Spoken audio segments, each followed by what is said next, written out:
Hey, everybody, I am Tommy, and you are on the lifeboat. What the hell's going on around town? It is Sunday night. With glasses.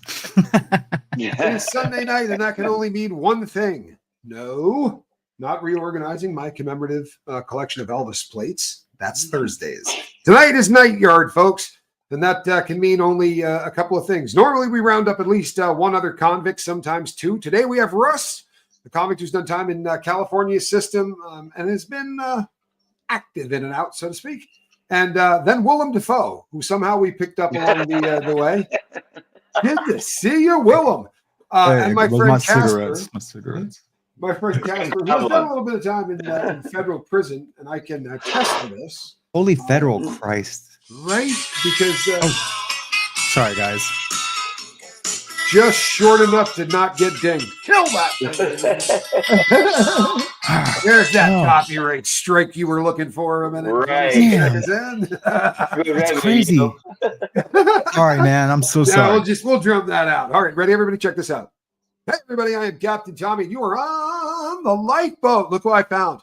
It is Casper. Done a little time with Casper in the federal system. We were at the Federal Correction Institution in Black Canyon in Phoenix. A lovely place. If you ever want to visit a federal prison, you could do a lot worse than Black Canyon if you could avoid the shoe. Man.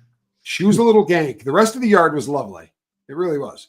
But the shoe was cockroach central, and I cannot begin to tell you just how extreme that is. We were scooping them out by shovelfuls. And Russ, how are you, my friend? I'm good. I'm not in jail. That's a beautiful thing, man. And Russ hooked me up, folks. If you're seeing this and it looks shiny and new, Russ hooked me up with a sick razor. You palm this rascal. Oh, with an electric number that you can take in the shower. Oh, it's vicious, bro. And then some trimmers to get the beard and everything else trimmed up. The girlfriend liked it. I almost looked civilized. That's super cool. Sadly, I wasn't civilized, but I looked at briefly, and that's always a good thing. Let's say hello to some people, shall we? Halake, good to see you. What's happening, Kristen Melinda? Hope you're feeling better. Chica Cherry Cola, how are you? Shelly Kelly, good to see you. Janice is here. How are you, Janice? Leanne, good to see you. Caroline in Canada, how are you? Hey, Curtis. Renee B, always an honor. She says, Casper, glad to see you. Good. Good to see you too, Nate. Rick, good to see you, Rick. Russ Allen, glad you're here. What's up, Holmes? Pamela, glad you're here. Jane Aldrich, thank you for all the support, Jane. You're fantastic. Just stopped saying Holmes. I know, right? Like Roxy last Cole. year. Kathy Ann, the mod among mods. Thank you for being here, Kathy Ann. Appreciate all of your work. Incarnasol, glad you're here. Vixen, what's happening? Third Eye Open, speaking of great mods. I do have the best mods in the business, people. D. Marie, good to see you. Hello, Anna. How are you? Annabelle, black boots. My favorite kind of Annabelle. I promise you, it's the truth. Well, folks, we're going to get this thing underway. Hey, Goosebumps, good to see you. Mixed bag of donuts. And from Massachusetts. I believe you're eating while watching this about that time. Perfect. Kim, good to see you. You know how we do it here, folks. We talk about all things convict related. You can ask any prison questions that you wish. Hello, Andrea Malloy, good to see you. Jeremy Fowler, what's happening? I don't even see the chat. I'm an idiot. Yeah, well, there's that. I'm kidding. He's not. No, there is that. Oh, there's the chat. I wonder if I can move that to a different screen, like a private screen. Do you do that? You're the computer cat. What are you woofing me? You're gonna ask me. I know, but I'm not as big as you are. And no, I'm not bright, bro. I need two computers to do what I do because I'm not smart enough to do it on one. I have the training rules. Like, watch, see, the hand goes over here, and I can do the touch screen. And then bring that up, right? Because I'm not smart enough to do it any other way. And then I could pop it back off with the touch screen. And over here is the big boy computer. And that's and I have somebody else set it up, Reese or my brother. I need to talk to you about it. No, I have all the computers to do that. I'm surrounded by like 9 computers right now and a server. But I have to have one over here because I can blow it up too and make it so that I can actually read on account of the fact that that is sick. Yep. I'm gonna be learning. Here's a good one. Now that you are all out, what is your favorite thing to eat or to do? I can't say that on here. Oh boy. Russ is not ready to come clean with that. I could probably mention the things that I like to do and eat. I probably could. Certainly my favorite thing to do is hang out with people that I care about. You know what I mean? Being separated from human beings is the hardest part of being inside. You know, you're surrounded by people, but they're not your people. And you know, I'm blessed to have met a couple of people along the way that are some really solid cats. But you'll talk to guys that do long sentences and don't really meet anybody like that. You know, Don't what I meet mean? one. Yeah, Yeah. or it's a really kind of a rare thing because honestly, as much as it would be nice to say, you know what, everybody in there is just like us. There's a lot of cats in there that need to be in there that are some pretty really. There are some awful people, man. There really are. Yeah. It's an ugly place for a reason. It's not because a bunch of guys that really aren't that bad all get together and become really bad. There's some bad dudes in there, man. And there are people who like to play games with people's lives and whatever. And there's dudes. Oh, never mind. Go ahead. No, knock it out. Dude, there's dudes that look like insurance salesmen and that are like worse than the most vicious skinhead in the United States. You know what I mean? Like behind the scenes, that guy is doing this hateful, deceitful, you know, look in your face like I just watched that Kings of Tupelo. Did you watch that yet? I have not. Dude, blew me away. And I really want to reach out to the main dude. You'll see who I'm talking about when you nice. You have to. It's the dude that sent rice into President Obama. Oh, okay. Oh, okay. Yeah, and that whole thing. Yeah, but the whole story from start to finish is hands down. Where do they got him locked up? The best stories in the world. Well, the dude that actually did it, they have him in of course, Tucson. Oh yeah. Yeah, at the pen there. But for a bunch of sex stuff too. Yeah. Or maybe right up the street at the Free Show. Happy birthday, Tony Suter. Good to see you. Glad that you're here. Hey, James Collins, glad you're here. It's one of those. My microphone? No, my microphone. Oh, no, Sammy, could you please turn your down a touch? I feel like my light is. I tried to get fancy tonight. This is our computer expert too. Check. You notice me? Check. You notice me and Slow Dog have got it under control. Check. Is that good? How does that sound? Yeah.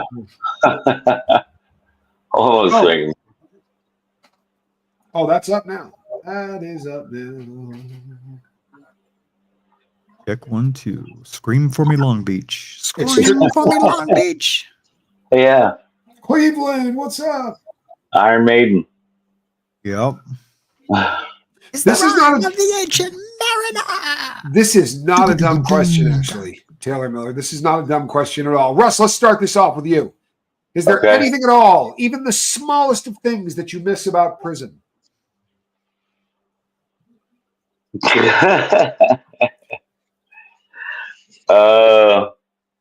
Some of my friends.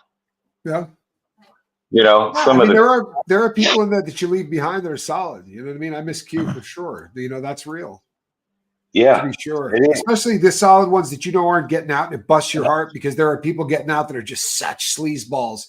And you got people in there that are doing life that are just such solid people. I mean, really deep down good people. And that one's a bummer for sure. Casper, what about you? Hands down, the solidarity between men, the white boys, or even with the other races, you know, at the yards. My default is to say the white boys, but that's just because, you know, that's who we are. We're white boys. Right. Yeah. But you know, at Terre Haute, like I was like in with a lot of really good dudes from other races, other gangs, and it was amazing. And then I really missed that solidarity and knowing that if there was something going on, I mean, and this can even like in a marriage or like a place of work, if people are talking about you. And I think I talked about this like the first time I was on, but if there's something going on, promise you by that next morning at breakfast, it's going to be on the table. They're like, hey, this dude thinks you stole this, or hey, this dude owes you money and you kind of been, you know, punking him out or whatever. You know, it's always on the table. You don't have to be like, yeah, something going on.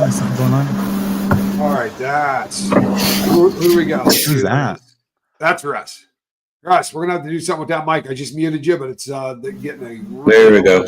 A lot of feedback on that puppy. All right, I'll be honest, and this is gonna sound really awful, but I miss the fact that there are people on this planet that need to get popped in their face. I'm sorry, you know what I mean? Yeah. And I'm not trying to sound like a jackass, but I've left.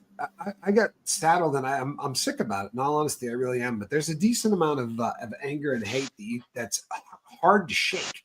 And I mean, you really do try to shake it. But when in there, if somebody does you completely dirty, yeah, we got to mute you. What is that? Russ.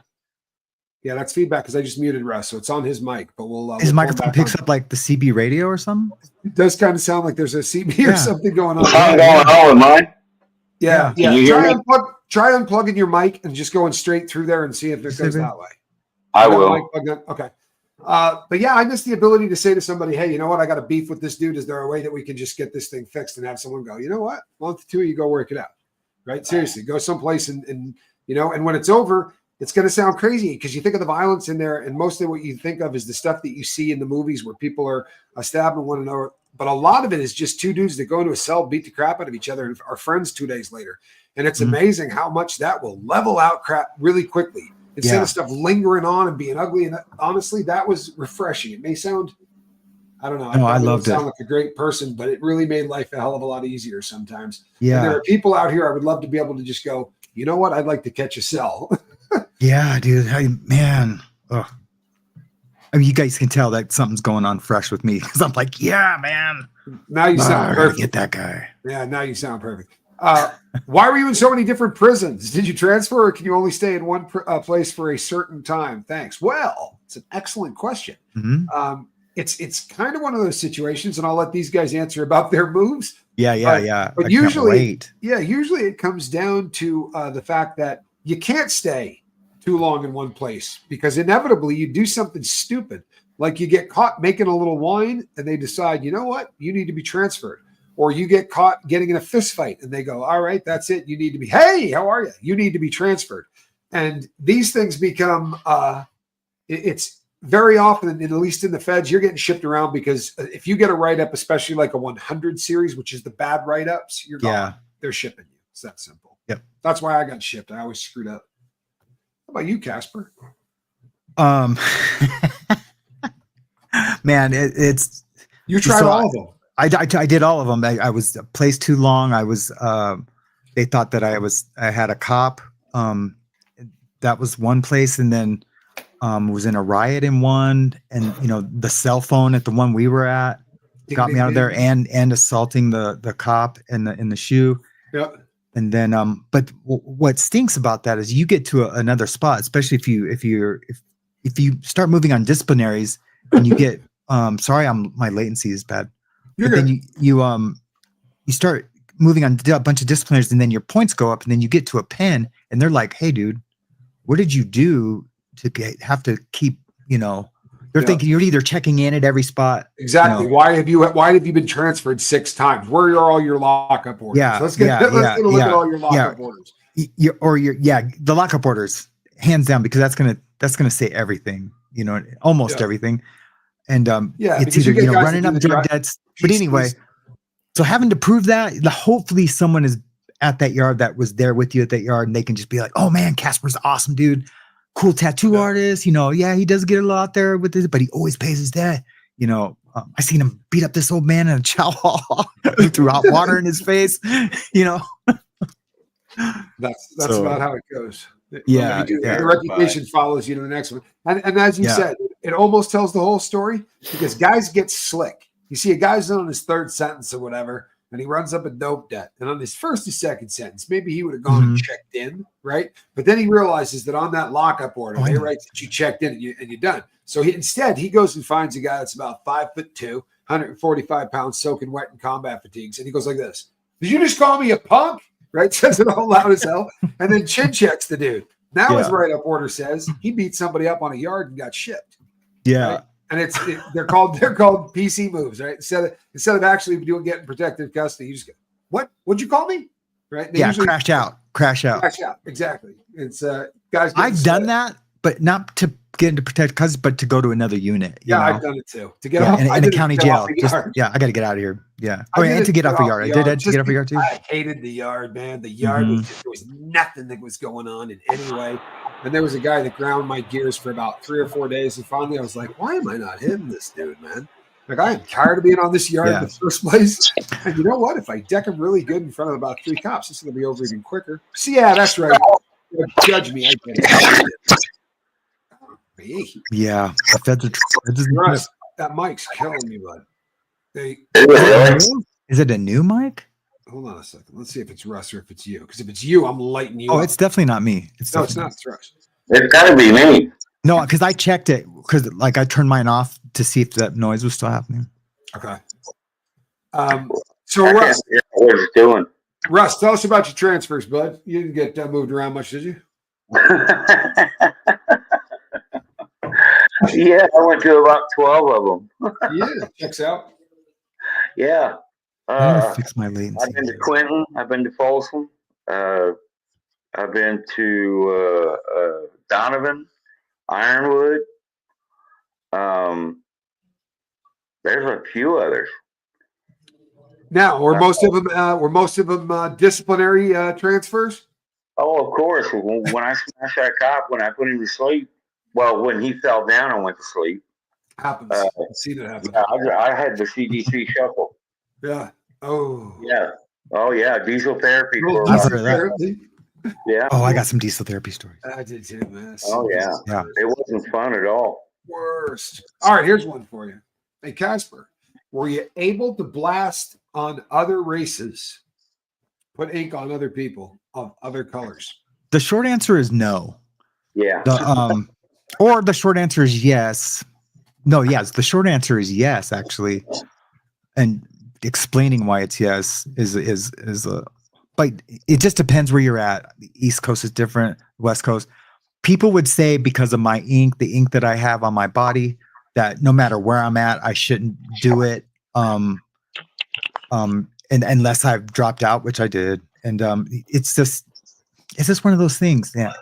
I always did, even if it was a no on the yard, I always snuck around and did it because I'm a drug addict. You know what I mean? I had to pay for paid good money. Yeah, and they always pay good. And if they knew you were like, had swastikas and stuff on you, and they knew that they see me tattooing on the other races in the unit, and they're in another unit. They're like, "Oh man, I see you, man. I see you. I seen that work you did on do."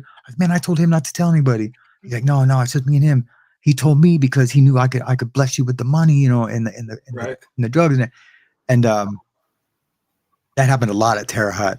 A lot at Terre Haute, dude. I was sneaking dudes in. But then it was wide open. I said, nope, I'm tattooing on every single race. I was about to say that yard was wide open. When I was there, that was going on. However, there was a guy that started putting stuff in tattoos. Like he put stuff on people's bodies that never should have happened, did some real stupid stuff, strung out dope, hit a couple of Swazis, pins and bolts on other races, did some really jacked up stuff. And it ended up breaking off and causing actually an awful lot of crap on the entire campus. It sucked. Was his name Monster? His nickname? Monster? Very well could have been. Yeah. Very well could have been. But, the old gray matter, it ain't what it used to be. I worked in a wallpaper plant and there were some mustard roaches. What was the worst bugs? So I can definitely speak for two of us. So the cockroaches in Phoenix, most of them had saddles on them. I mean, we're talking. No, but I'm dead serious. These were some really, really big cockroaches. But more importantly, there was a gazillion of them. Like they finally gave us some spray, and you got to figure that these bunks are jammed against the wall, but there's a gap about this wide, right, on angle iron. So there's two sides, and that's in two places, and it's in the corners. So there's so many places that these things could hide. So when we got in and started to spray, these things started to run out from even into the light. And it was the most terrifying thing I've ever seen in my life. Yeah. It was so ever disturbing. It was like we had been living. It was gnarly. It was gnarly, man. It was really gnarly. It was one of the most disturbing things that I've ever. Yeah. Remember, I mean, we wake up in the middle of the night and they'd just be on us. On us. You hear click, they run across your body. Oh my God. Yeah, dude. It was terrible. On the bright side, I was only there 14. And then I read this book about, I don't know what it was, but in there they were talking about it, and they said, like, if there's like a small nest of roaches in your house, promise you roaches have been in your ear while you've slept. Right. Even with just a small, because they feed on the wax and then the thumbprint. Yeah. Talking about and I'm in the shoe with you, and you're giving me all this stuff. He's reading out of the book. He's like, one of these can live on a thumbprint for 32 days. I don't want to hear any more of this shit, bro. Yeah. Like, seriously, knock it off. He's like, if you've seen 5 in your house, they've been in your ears. I'm like, bro, I'm not kidding. I don't want to yeah, hear people. I forgot. There are I've known that 138 information a long diseases time. the diseases that these things carry. I'm like, oh, bro, dude, you really got to stop. I mean, I had the dude. heebie-jeebies so bad, and it was 14 months I was in that shoe. Mm-hmm. Well, in Vacaville, they had, wherever I was, it was always scorpions and tarantulas. Yeah, so we were good for those in Phoenix too. Guys would keep those as pets, both of them. Yeah. Yep, both of them. Yeah. And rattlesnakes. That Baby rattlesnake. Yeah. We had one guy not very bright. I'm hoping that someday he comes across this channel and hears this. That'd be so funny, dude. You know who I'm talking about too. Yeah. He was in Navajo, but he was in B side. He was in A side rather, not the same side I was. But he was a heavy set, kind of a chunky dude. Played a lot of tennis.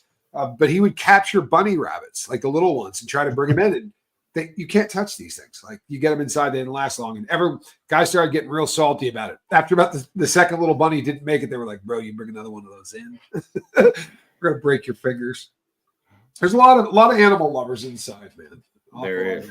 Dude, I've seen people have the weirdest shit, the weirdest stuff. Like tree frogs, and building things up their window. And this is a great question. I hope this is not insensitive, but how many people do you think are neurodivergent or have learning disabilities? I ask because I often worry about my special needs students and family members. Casper, you want to give that one a shot first? Yeah.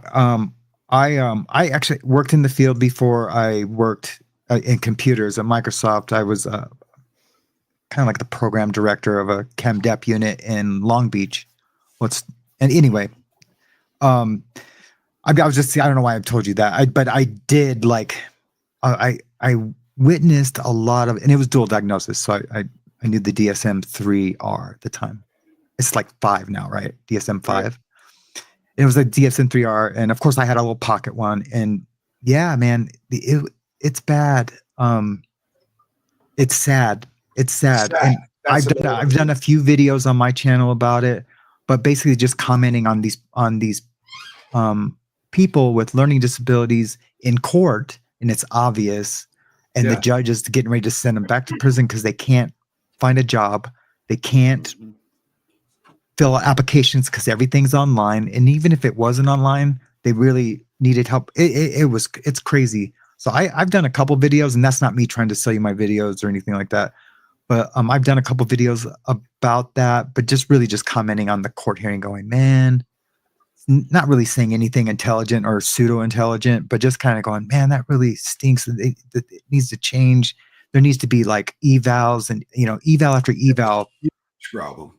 It's a huge problem. There's a pretty famous documentary about this where there was a guy who was being executed. I want to say it was Alabama. But you get your last meal. And this guy, he had a chocolate cake that was part of it. It was under his bed.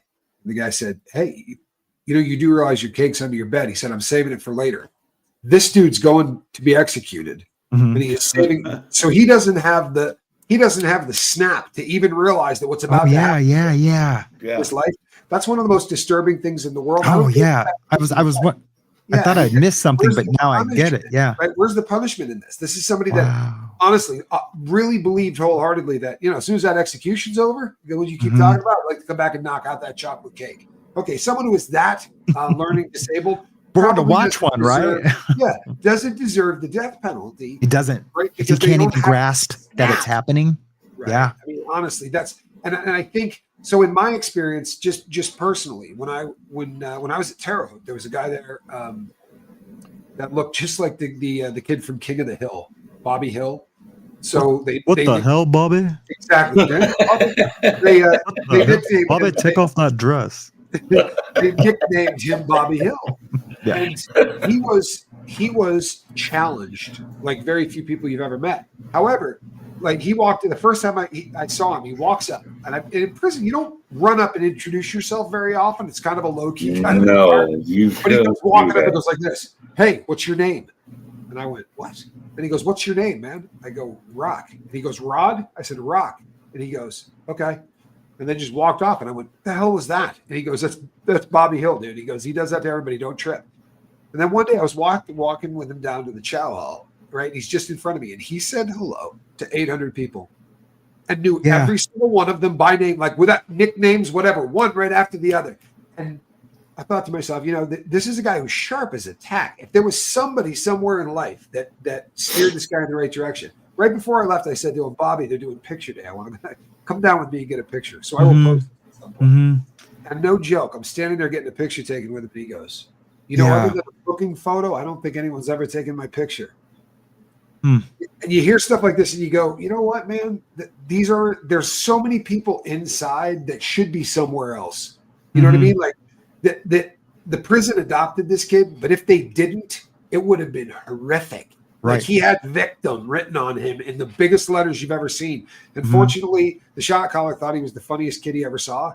Isn't that amazing when a whole prison gets together and does that? Because I've seen it 100 times. I've seen it once. Yeah, I love that. Like you get in, like, man, what's up with that dude over there? But like, oh man, he's cool as a fan, man. That dude's cool as a fan. And you get to meet him, and you're just like, oh man, I want to hang out with this dude only. I don't want to deal with everyone's egos. I want to deal with this real dude who might be autistic or whatever. Little touch, and I want to hang out with this dude because he's super real. He's saying how it is. I was watching it. Yeah, so he had this, like, he was the term used to be idiot savant. It's not a very nice term, but usually there's a deficit in one part of the brain and the other part of the brain is just insane. His ability to memorize stuff was like nothing you've ever seen in your life.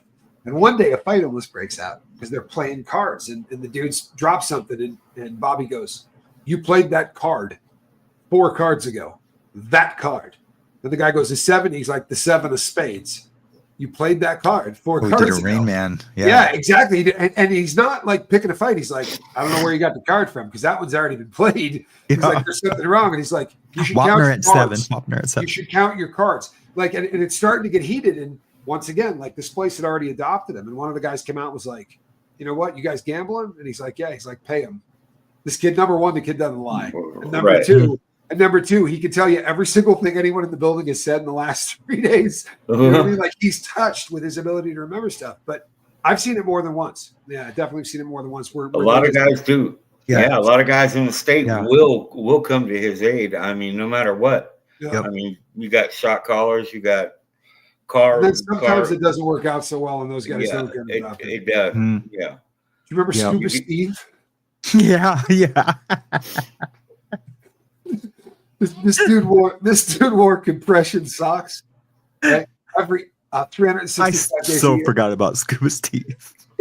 He wore white compression Steve. socks. They call it Scuba Steve. He was a piece of work, but you had to see this guy. But he was another one where if you took a snapshot of this guy and said this dude made it on a prison yard without getting killed, you'd have gone, no, there's no way. Because if you looked at him, he was the poster child for. There's no way I could survive prison. Like you looked at this dude and just went, not going to happen. And to top it off, just looking so out of place, like Wednesday in the middle of a week, he's got white compression socks pulled up to his knees at all times. He was a character. I mean, I did kind of too. Yeah. In the feds, but you wore pants over it. Yeah. In the feds, do you guys, if you violate, do you go back to the prison that you violate from, or do you start back off in like a? It's a crapshoot usually. Yeah, it's kind of a crap. You're kind of supposed to, but usually your points drop because you got out and you graduated some things. Your points dropped, and so I literally went from a pen to a low, and the captain freaked out. The warden was freaking out. It's like they locked me up. They weren't going to even let me out. They were like, "No way, are we?" Charge, or was it a violation? No, it was a violation. Yeah, it was a violation. And you catch a new charge, all bets are off. In the your points state, through the roof. Oh yeah. In the state, they'll send you back to wherever you parole from. Yeah. Oh yeah. See, that's the way it's in theory. Like Casper said, in theory, that's how it's supposed to be. Like when I was at Terre Haute, I saw at least 4 dudes leave and come straight back. I mean, straight back. And it happened once when I was in Oregon. A guy left, I swear to you, and 2 days later was on the news for hitting a lick, bro. He got out and 2 days later robbed a bank. What an idiot. Good for you, man. And the day before he was in there going, I'm going to make it. I'm going to show this world a thing or two. I'm going out there. I'm taking this seriously. And then you're watching the news going, you got to be kidding. Like, you made it You're 48 He's hours. gonna make a Right. peanut butter and jelly sandwich and come right back. Right. Yeah, Right, yeah. exactly. You couldn't get somebody to hook you up, but his points went up. He didn't come back to the same joint. Yeah. He jumped way up in points. Something there's else a had lot of dropped. people that- Oh, there's my a lot of- STG dropped. That's what happened. Oh, My yeah, you security couldn't have threat gone- group dropped because you I couldn't have gone to a I low. did the big DO. Yeah, DO. you could definitely not have gone to a I could have went to, the deuce. the deuce. How do I You actually give it- make alcohol in prison? Well, I I'm can't gonna go. I I'm couldn't gonna have defer I'm gonna to have the a video. I'm gonna have a video ready for this one. Yeah, you gotta make an You know what I mean? instructional Just video. bam, this is how we did it. Yeah, may I defer to the expert? Here, Yeah. I'll give you the premise, and then he can tell you exactly how to do it. Because the funniest thing I ever heard was this old black dude said to me, "Well, it's real simple. You create a bug. That bug eats sugar, and it farts alcohol." It farts alcohol. And I it always farts. said shit's alcohol. Yeah, same principle. But the bag gets bigger. The bag just Yeah. gets bigger. I always my rule was that if you don't make it to make it, like gasoline, because you can make it cheap just to sell it and have a hustle, or you can make it for drinkers. And I always made it for drinkers, and Rock can attest to that. He True lost his story. whole treatment because of my wine. Okay. And I'd yeah, have sent and this to you. mission accomplished. Mission accomplished. Yeah. That's exactly right. That's Yeah. exactly right. Hold on, Oh wait, where's mine? Casper. It's a patent. Yeah, here's mine. Um, It's a goat. there you go. Oh, you can't see it. Cream and go. no, But you anyway- get some fruit Anyway, and so water. yeah, you get some fruit. Everyone's like, you got to get bread. I've never used bread, not one time, ever. You just get some fruit, let it ferment. It can happen on accident, or you can, be have purpose about it. Yeah. Put it in a cup, let it ferment for a couple days. Once it is, You're good. yeah, just it's hit and miss. When you first learn. Anyway, you get a bunch of juice, something with sugar. It could be beet juice, it could be orange juice, oranges, watermelons, anything you can squeeze out like a Tomato sugary juice. ketchup. Tomato, anything that bug can live on. And then you add a ton of sugar, because then that bug is alive, and then it eats all that sugar. Yeah. And then that's awesome. And I usually did 2 pounds of sugar for every gallon. That's right. People, you can get away with a pound for every gallon. Pound and a half is good, that people will come back and buy again. But two's gas. Two's gas. Like where you drink a bottle and you're still kind of drunk the next day. Or when they go, Yeah, they do the they old. cough as soon as they're done. Yeah. They go, Yeah. I'll Yeah. take 2 of them. Yeah. Dude, that's awesome. That's kind of how the boys figure out if they're going to buy it or not. The hard part is hiding it, and getting away with it. That's the hard part. Making it is Yep. super easy.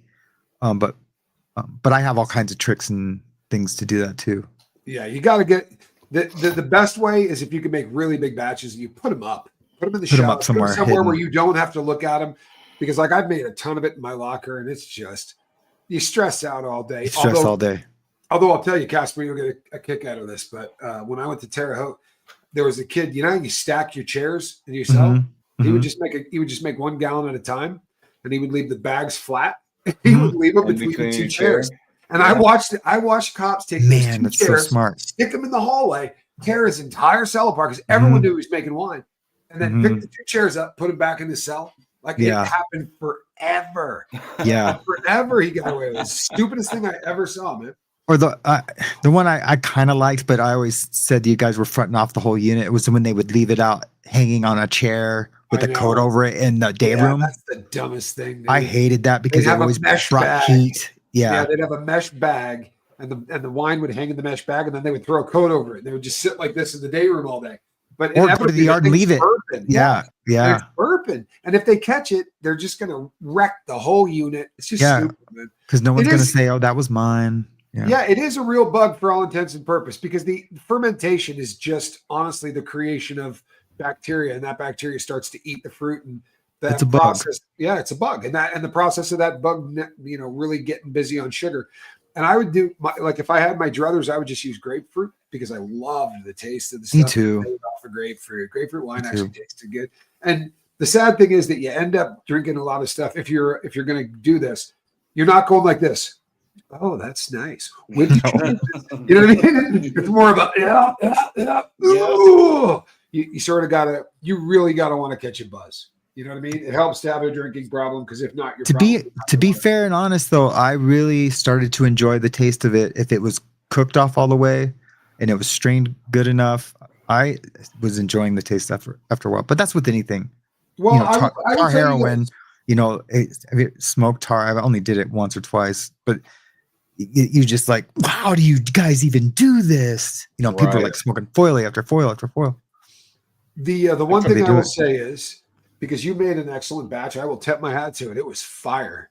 I'm not going to tell you that I would have drank it if it were non-alcoholic, just for that fun flavor. You know what I mean? Oh, It yeah. that was a potato batch. I think you were using potato flakes. Potato flakes. It Mhm. was fire though. I like it. Again, it cost me. I literally, if there had been one dude in there with just, Now I would have given it to you. backbone, I'd have been killed Yeah. because I called everybody in there everything but a white guy. Oh man. With long sentences, why not allow these men and women to be trained for the armed services? Well, this has been explored in the past. It Yeah, has. this is something that they've looked into at length. The problem becomes this: they don't. The people there didn't do very well in society in terms of being. They don't follow rules, and No, they military don't take is kind of orders. based. Yeah, and military is kind of based on people blindly following orders. Right? You have to be such a good soldier that they say that hill with those 4 machine guns that are firing at us. I want you guys to all run up on that. Convicts may be going, no. No. I think we just as soon shoot you because it would be a Right, whole right. lot safer than trying to go get those guys with the guns. I mean, you're right here. Yeah. Why don't we just Yeah. kill you? And that, unfortunately, is what tends to happen. Is they're not very trustworthy. Sadly, that's kind of the truth. What happens if your cellmate is threatening your life and you're convinced they will kill you? Well, then you better take care of them. Or Yes. they take care of you. I mean, I hate to put it any other way, but there's 2 options in that situation. One of them is you're going to go up to the cop and go, "Hey, boss, I'm in cell 103. The guy that's living in there, I think he might want to hurt me." Now, you'll be safe, but you're not going to get a lot of love from the rest of the felons. No. They frown upon that type of checking in. So the better bet is fire on them. Beat them up. And if you're really scared, do it in the day room.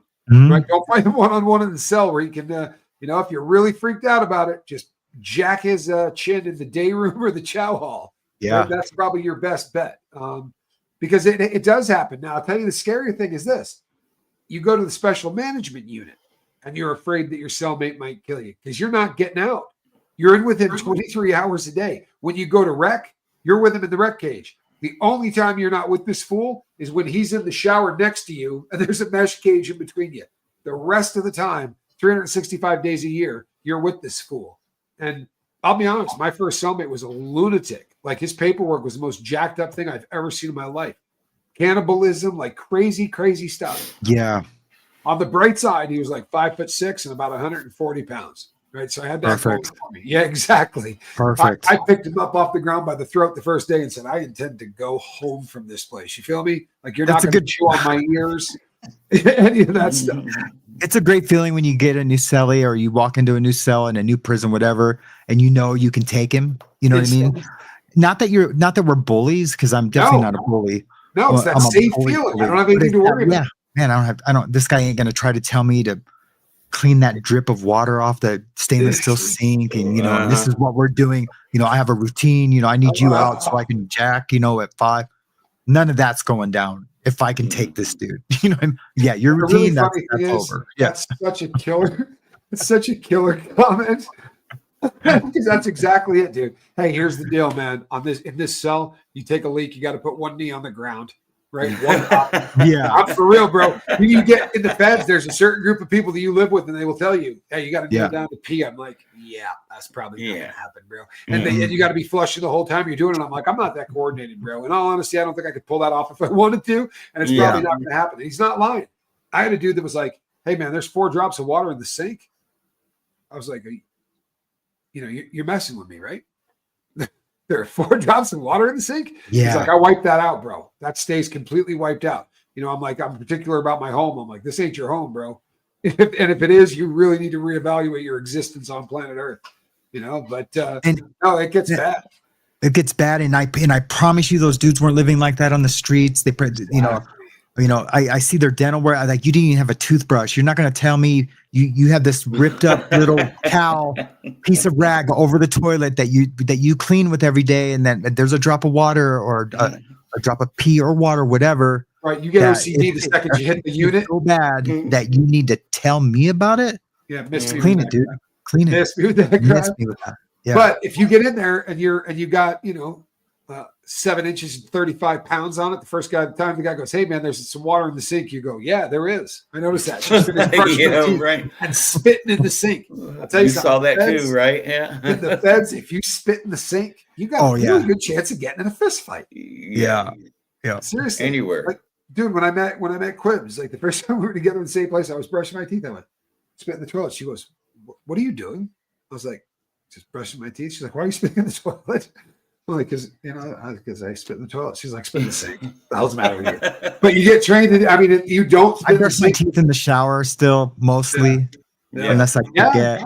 Yeah. No, a lot of really when I got there, and they're walking me down this hall in Lewisburg, and the halls are so. I mean, the tiers go on forever. It's such a long and depressing. The ceilings are really low, and they're dingy, and the paint's coming off the walls. Built in the 30s, built the same year as Terre Haute, bro. So she's old and falling down. And I'm walking down this hall, and I said, "Hey, man, my cellmate's 38. cool, right?" Yeah, my cellmate's cool, right? He goes, "Nah, man, he's a cannibal. He's chewed the ears off the last 2 cellies he had." And I'm like, "Bro, that's not funny." He's like, "No, it's not, but it is your cellmate." And I'm like, "Bro, I'm out. Like, I don't have a life sentence, bro. I'm getting out." He's like, "Yeah, well, he's got a life sentence." I was like, "Oh, you got to be whooping me, dude." And then when they open the door and he's standing there like Hannibal Lecter, I'm like, "Well, aren't you a cute little thing?" Did you see that? I was just not worried about. He's standing like this with his hands behind his back, cuffed up, waiting for me to walk in. And I was like, and he's giving me the Hannibal Lecter, look. And I was like, "Oh, you're just But when I got in, he looked at me and he goes, "Go ahead, you can uncuff first," which is also a really lovely feeling because you stand there. People, this is a moment, right? You stand there, and one of you has to take the handcuffs off first. The guy who's living in this place, maybe he doesn't like you. Maybe he doesn't want to be cellmate. And you take your handcuffs off, and he just starts kicking the crap out of you. And the problem is, the cops aren't real fired up about coming in until they put a bunch of gas in, get about 20 more friends. So you're just in there getting the ever-loving crap kicked out of you until they're ready to do a cell extraction. Yeah, but I walked in, and he's like, "You can uncuff first." I was like, "Well, that's very kind of you." He was a weirdo. I actually had to do that. The dude was big, and like there was no way I could take him. And I got decent, Anyway, you got game. He told me, he's like, "Dude," he's like, "Yeah, you can cuff first, bro." He's like, "I don't care." He's like, "I could take you with these cuffs behind my back." And you know what? He might have been able to. I don't know, man. But yeah, I just fired on him, and I just did not stop. Me too. Did not stop. Yep. That's how you do it. Saw wood. Keep going until they come in. I didn't take my boots off or nothing. I just kicked him right in the nuts. So that was over. I mean, I never had the problem, but one of the craziest things ever. So when he and I were in Phoenix, when you go into the cage in Phoenix, there's no run, there's no pull, no dog like a bull run. So when you go in and you uncuff, there could be 6 dudes in there with you that don't have handcuffs on, and you're the last one to uncuff. Dude, that's the most frightening thing. Like when I got to Lewisburg, they had a little sally port, didn't they? Yeah, they have a sally port that you take your handcuffs off in, and then they pull the slider and you go in like a bull at a rodeo. So you never have to be in with those guys. But after you left Phoenix, it wasn't in my cage; it was black guys. But there were 5 guys in there, and 4 of them uncuffed. And when the last dude took his cuffs off, they went to work on this 5th guy, and it was one of the worst things I've ever seen in my life, man. And there's nothing you can do. There's fence between everybody. You're just sitting there going, "Oh God!" They were putting the boots to them. They hit the deuces. About 2,000 cops showed up, and then they were ready to go in there and stop it. But that's a bad system. It really is. Were you there when I fell down the stairs? Got ridden down the stairs by this 400-pound dude behind me. They're bringing us down the stairs to shower in black. Oh yes. And this big, huge dude falls and rides me down the. I remember that story. I didn't know that was you. I didn't remember that was you. Yeah, dude. Wow. This is the biggest. They called him Dio. Like He Ronnie was- James? Like Ronnie James. Like Ronnie James. This was a very large man. And then I got shower slides on. It was so stupid how they were doing this. But I got my hands behind my back and I'm in shower slides. We're going down the longest of the it's like 25 steps. And the next thing I know, When we were locked down because of the riot? yeah, I went down on my side and he rode me all the way down the stairs into my head at the wall. I got all jacked up. Yeah, I should. And you know what I got for that? They gave me a pint of ice cream. Were Oh, they you You metal don't win stairs? lawsuits. Yeah, you don't win lawsuits with the feds. I was pretty stoked on that pint of ice cream. Yeah. Were they the metal stairs or Yeah, they were the metal stairs. Oh It was man. ugly. Maybe bro. metally concrete-ish. Yeah, weren't they? concrete with concrete with, With the the three metal- metal strips down the Yeah. Man. Out of all the prisons you've survived, who committed the worst crimes in your opinion, and what was the crime? That's a good one. What's While the we who were there or the crimes that they got convicted of? committed the worst? I imagine they're saying what were they in there for? Go either way on that. Well, Or what yeah, you yeah, saw I mean, is- you I'll could start. give Go ahead, Ray. one. You can give one for the people that you've seen that there was something happened, and then you could find out the crime that they did. Right? I was if I were to go first, there was a guy Roger. I'm not gonna say his last name, but Good. he was in a Corman. hotel with me the night he got arrested, and I didn't know it, but he, emptied a gun into a woman's head, Oh, and there was no head left. But he came Wow. over to my hotel right afterwards, and hung out there and actually got arrested there. And everybody was there. But that was the worst. But while I was in there, I've seen a number of things that were bad. kind of hard to come up with the worst thing in there. Yeah. I can tell you the worst thing that where affected me in my stomach, and I seen lots of murders. We all did, right? Yeah. Yeah. Especially when I got to the USPs, there were 13 murders all a the year. time. Yeah, all the time at USPs. It's Yeah. just all So the you time. get desensitized to murders, and vicious ones. You're just like, oh, that's crazy. guys but- joking about it. But anyway, I was at the low is where was my worst one. There's no fences. There's like two, well, there's a little fence, and there's like two metal detectors in the whole place. Oh, But there's a lot of SAers. Is that how we say it? yes. PDFs. Yes. PDFs. Yeah. And man, there was one there, and I ended up taking him out. But there was one there that he just had kids, tied up in the back of his car, and multiple times, and he was out, and he was trying to think he was cool, and he was claimed to be an Odinist, which was kind of like my thing at the time. And, Wow. had a Popular big with forward fellas. hammer. Yeah, man. And it literally like punched me in the gut when the dude because the dude just told me like at Chow, he's like, oh yeah, that dude, man, you should read his case, man. I can get you all the newspaper articles. And then I was like, oh yeah, is it that bad? He's like, yeah. And when I read the news, I wanted to beat dude up. I'm like, why? And that happens a lot You too. know this and not do anything elaborate about on it. that too. Yeah. Yeah. What is going on, dude? Why is that dude walking right now? Yeah, how is he here? Right. Society counts on us to take care of that dude because Yeah. he's going to get It's protected. our only job. It's our only job. It's our In only the job. state- We have no In other the- gig in there, man. Yeah, in the in state, he state would have system. been mutilated.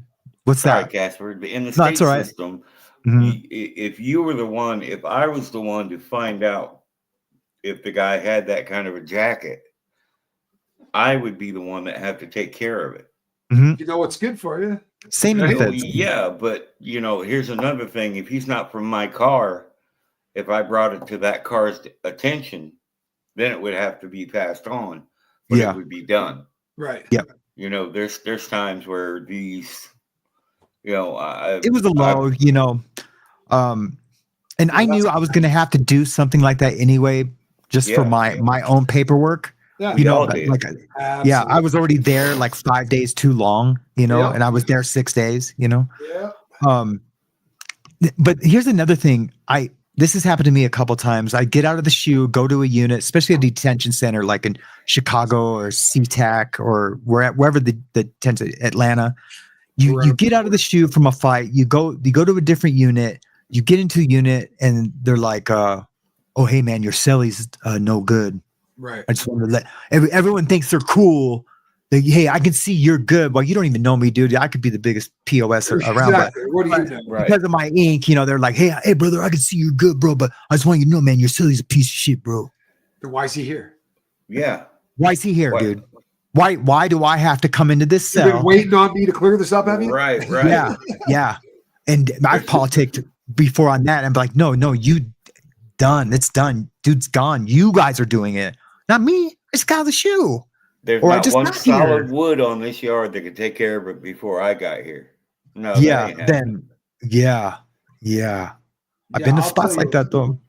The worst thing that I saw, hands down, as far as crimes, people coming in from the street. I mean, it's always anything that you hear that's a kid related thing is just impossible to get through. And I heard some pretty rank stuff about that.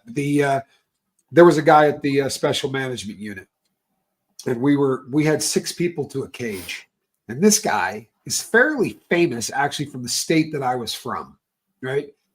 They have a version of the largest. They have a white Presence. they have a white supremacy group in this state, and this guy was kind of a big deal among that crew. But he ended up going bad. He ended up going bad so bad that he called Oprah Winfrey and a couple of other shows wanting to go on and give him all kinds of dirt. He wrote a book about all of his brothers and handed it over to the feds, literally. To the state, rather, which is why they moved him into the feds. There was a guy that had 14 days left in the SMU and then was going to the next phase. The next phase, he only had to do 4 months and he was going home. And they sent him in on this guy. And he went to work with him in the cages with a couple of toothbrushes that had razors melted into them.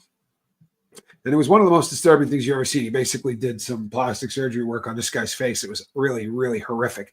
But the point is, this dude caught 30 years for going in and doing that. And to me, I remember looking, I can't say a thing, man. I'm not a gangbanger. I got nothing to do with any of these things, but I'm thinking to myself, this is your brother, right? This is your homeboy. And you sent him in, right? I think maybe the guy wants to spend his life in prison. He had to have, because normally that won't happen. Normally, like your bros, they won't let you check in. They used to let you check in. Like your last 90 days. Like, hey, bro, just go ahead and go up top. Yeah, you can just chill up top your last 30 days. They don't do that anymore because it's hard to explain to the next spot if you come back on a violation. Like, bro, but even though it was your last 30, but anyways, you protect your brother, man. You should. That last month, you protect him almost with your life. Yeah, almost with your life, bro. Because he's got a chance. And anything about him sending money back to you or Suboxone strips or whatever, a couple of books off of whatever. It has nothing to do with that. And I've heard people say that, like, oh, yeah, man, he's going to send me money. I was like, man, don't count on any of that, but protect his ass. Yeah. It's always a shocker, though. It is always a shocker when someone leaves and you get a letter or you get something on your books. You're like, oh, my God, he did it.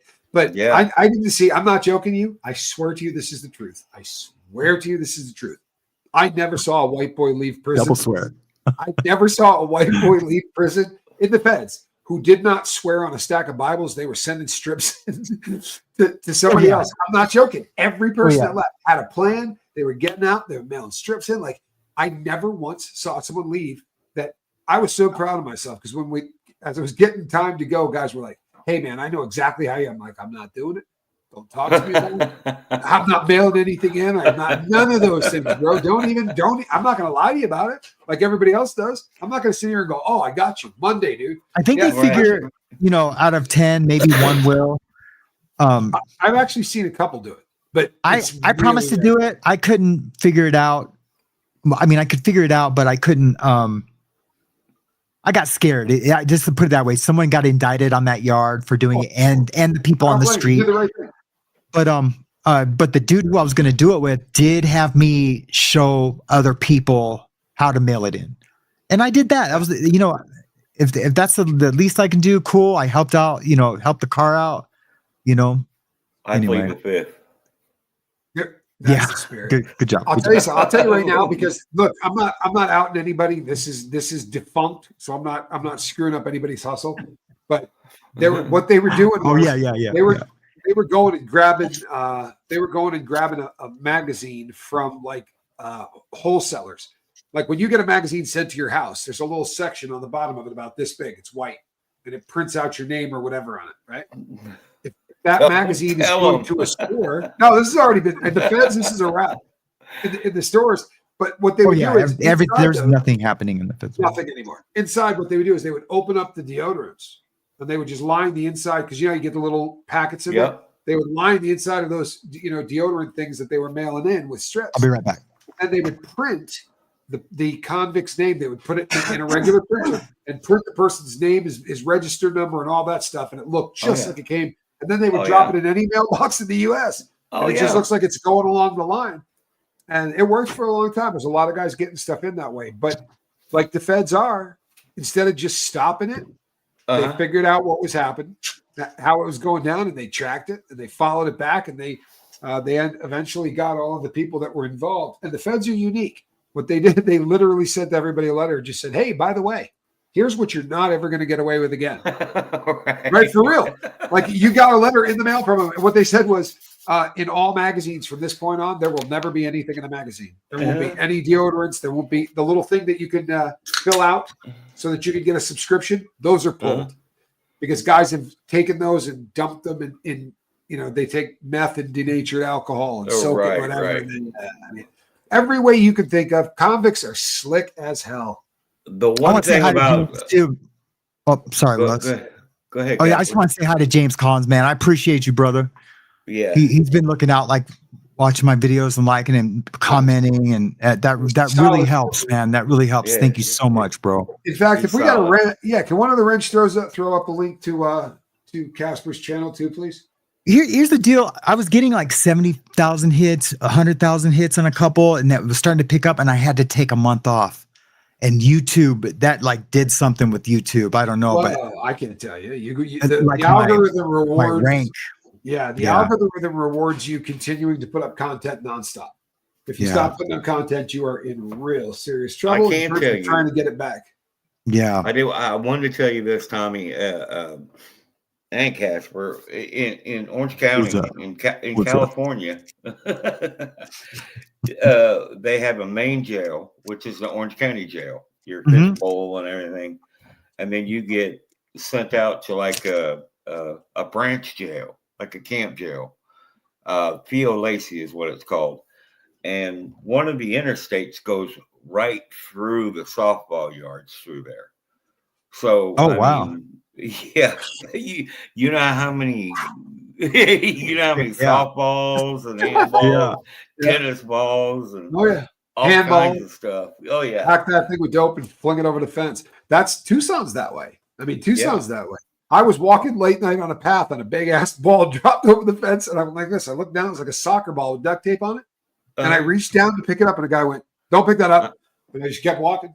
Kick it over here. Sorry about that. Didn't know it was yours. I just saw it come over the top.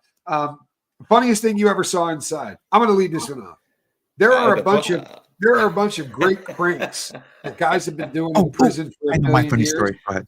So one of the ones, like when guys come in and have never been to prison before, you get a mattress, right? Obviously, they issue you a mattress. They get all of these things, and the old timers will go up to the fish and go, "Bro, did you get a stamp on that thing?" And they go, obviously. What do you mean? Well, you can't trade your mattress out. You can't cut the thing up. Right? It's $160 if you destroy that thing. So that thing has to be stamped with your registered number on it.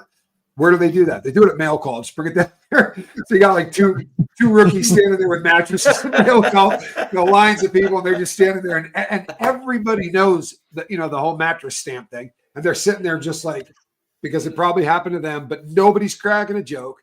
No one's going, "Hey, idiot, what are you doing with your mattress?" Right? Everybody just sits and plays along. And when they get up there, the cop will go, "Hey, the guy says, I'm here to get my mattress stamped." And the first time I saw it happen, it was in the state. And we had numbers that were only 5 digits. And instead of going to 6, they went to like 1 million digits. That's like this long now.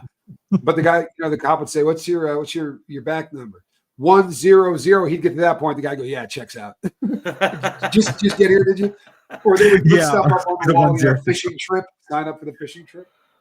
Yeah, that's the one that. Yeah, hey, make sure you see the warden at tomorrow at Mainline, and get your fishing trip thing. Your whatever your fishing trip. Yeah, sign off for the fishing trip. Yeah, put in for you got to get your towel for the swimming pool. You only get one towel for the pool, right? Your whole bit. So make sure you go get that. Just tell me you need your swimming pool towel. Yeah. They had some funny ones in Montana State Prison too. I can't remember what they were. If any of my Montana guys are on that have been there, I haven't really been advertising this too. Well, I did a little bit, but anyway, yeah, there were some funny ones in Montana. Yeah, I also got into a battle with a dude in the state joint. I lived in a cell that didn't lock because I need to tell you a funny story too. So I could open the door and do whatever I wanted because there were 5 cells that were all for mentors in a drug program. But I would throw stuff under his door at night, like shaving cream and talcum powder. I put a bunch of it on a piece of paper and hit it with a fan as he slept all night. Yeah. Look, a half a bottle of yeah. And I walked in, and he was a good sport. Dude, I walked into his cell and I go, "Hey, bro, what's going on?" I go, "Man, it's clean as hell in here." And he goes, "It is." About 3.5 minutes though, you'll be able to write your name on everything in here. It's been happening all day. I mean, he was a great sport, but we went back and forth. We had a barbershop. He took hair and put it in my bed. Like it got ugly, dude. Yeah. All right, Russ. I think the funniest thing I saw, well, it wasn't funny. Well, it was funny, but a guy had a bad paperwork, and these guys made him. Yeah, did you guys ever get the VO5 shampoo bottles? Yeah. Were you guys allowed to get those, order those? Yeah. Well, one of these guys went through the Sally Port in his blanket, and of course, in the high desert, it's hot, so they didn't think anything of it. That's a level 4, ain't it? Yeah, level 4. Yeah. And then you could go out to the yard in your boxers as long as you had 2 pair on. Right. Well, they made this guy go out because of his charge, and he had a VO5 shampoo bottle put someplace where it had to stay, and he had to take the blanket off and walk around the yard, do laps. So that was pretty funny. Justice. Yes. God help us. Yeah, that's crazy. Yeah, I laughed my ass off. I'm sorry. Some of those guys get sex beefs themselves after making dudes do stuff like that. That happened. That happened to 2 dudes. That happened to 2 dudes I knew in the feds. Mm-hmm. These guys had been, by all accounts, fairly solid dudes. And they caught a guy that was, I guess, a real piece of crap, and his paperwork. I mean, a legitimate piece of crap, the worst paperwork you've ever seen. Mm-hmm. But they ended up doing some really horrific things to this dude with a broom. And these guys are now, I mean, they can't walk a yard. They can't go anywhere. Can I tell my funny story? Yeah. I always get scared when I see you change the question. Well, we got this. I'm like, wait, no, don't go question. Okay, and I'll tell it really quick. And there's 2 funny short funny stories with this guy. This was at SeaTac. We had a good crew there. I mean, just everyone was super cool and nice. All different races. Anyway, there was like 5 of us in the cell, and we're just laughing and talking, telling stories about whatever, probably drug stories or robbing stories. And oh boy, he was kind of he didn't have no tattoos or nothing. He was kind of heavy set and red hair. Man, I wish I could remember his name. I would reach out to this dude. Anyway, he really looked up to me for some reason. But we're telling stories and we're all laughing. He's like, man, okay, I got a funny story, but. I got a funny story. I'm like, all right, what's that? He stands up and he pulls his pants down and he's got a microphallus, right? Like a real deal microphallus. And we're like laughing, and all of a sudden we just all get super quiet. And I'm just like, bro. And I literally felt bad for him because I liked him so much. You know what I mean? Like I liked him so much. I felt so bad for him. Do you know what? You won't believe this story, but I told it today to my girl and to my brother. I told this story today. I was going through Oklahoma City and I met your boy. And if I didn't, I met the exact same dude. I had a cellmate that was partying. He was sniffing stuff. And it was kind of obvious. The crapper curtain kept going up or whatever. But this dude came up and was like, "Hey, man, how about getting me high, man?" He's like, "I got cash in my books." I'm like, "I don't know what you're talking about, bro." And my cellie came out and he's like, "Hey, dude, I got it. It's mine. It's not his. Beat it, bro." He goes, I show you the craziest thing you ever saw in your life, man. You lay one out." And the guy goes, "If it's the craziest thing I ever saw in my life." And he did exactly what you said, bro. So he just dropped trout. And the guy was like, out of his pocket, started dumping it out on the deck to waste it out for the dude because it was, and then they had a conversation about it or whatever. And you're not trying to stare at somebody. I bet you it was the same dude. I bet you it was the same dude. Yeah. Wow. I've never seen anything like it in my life. This same dude, he wasn't even he didn't do opiates at this time, but he knew we were all trying to, because if you went to this doctor they had at CTEC, you were getting on Oxy 20s at least. Right. So he's like, all right, because he knew I was like getting dope sick here and there. He's like, Casper, he's like, I'm gonna have Sparky hit me on the head with this broom handle, and then he's gonna split my head open, and I'm gonna go. And he's like, I bet you I can get Oxy 40s for doing that. I was like, man, don't do that, bro. Don't do that. Not for me, bro. Don't do that. Don't do that. It's like, no, man, Casper. He's like, I love you, man. Player. I'll do that for you. And Sparky's like, yeah, let him do it. Let him do it. Yeah, right. Sparky's like, I'll get the broom. Don't move. Don't move. Did, we don't need man. a broom. We don't need a broom. Hey, he hit him so hard, but it didn't split it open like he thought it was going to. So of course, it's lumped up really bad, like with a big welt. And then we just took like a little razor, and cut, a little split, and it just like split open. Man, that's why I love that dude. Leak like a fountain. Yeah, I loved him before he did that and showed me his little microphallus. The dude is so cool, man. And I wish I could remember his name, but he's in Washington State. Yeah, caught a guy like that. I don't know but caught a guy like that going through Oklahoma City. It was crazy. Did you guys ever see any COs get busted for whatever reason? The guy that I punched in the face got busted. The CO I hit got busted. He got busted trying to bring cell phones and methamphetamine into a yard. He had a thermos that apparently had been reverse threaded. Mm-hmm. So if it looked like you were trying to take the bottom off, you were making it tighter. Like a shaving can? Yeah, exactly. And you know what happened? That's dope. He was a black dude, and he got ratted out by the people that were paying him to bring the stuff in. Like there was an argument of some kind, and they instantly just turned on his butt. But I was waiting to get charged, and the reason I didn't was because they ended up charging him. And at that point, they dismissed with prejudice, and that was the end of that. But it does happen. You ever see any COs get busted? Oh yeah. Let off in Countless. cuffs. Oh yeah. After she got done with the inmate, He finished with her. Yeah. They were I saw that a lot. Compromised staff. Lots of female COs get busted. Oh yeah, a lot of female COs. A lot of couples still together today. For real, it does happen. Right. Yep.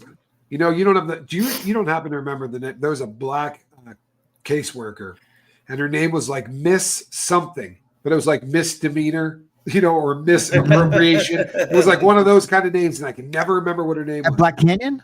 Yeah. Oh. But it was Miss something, and she was the nicest woman.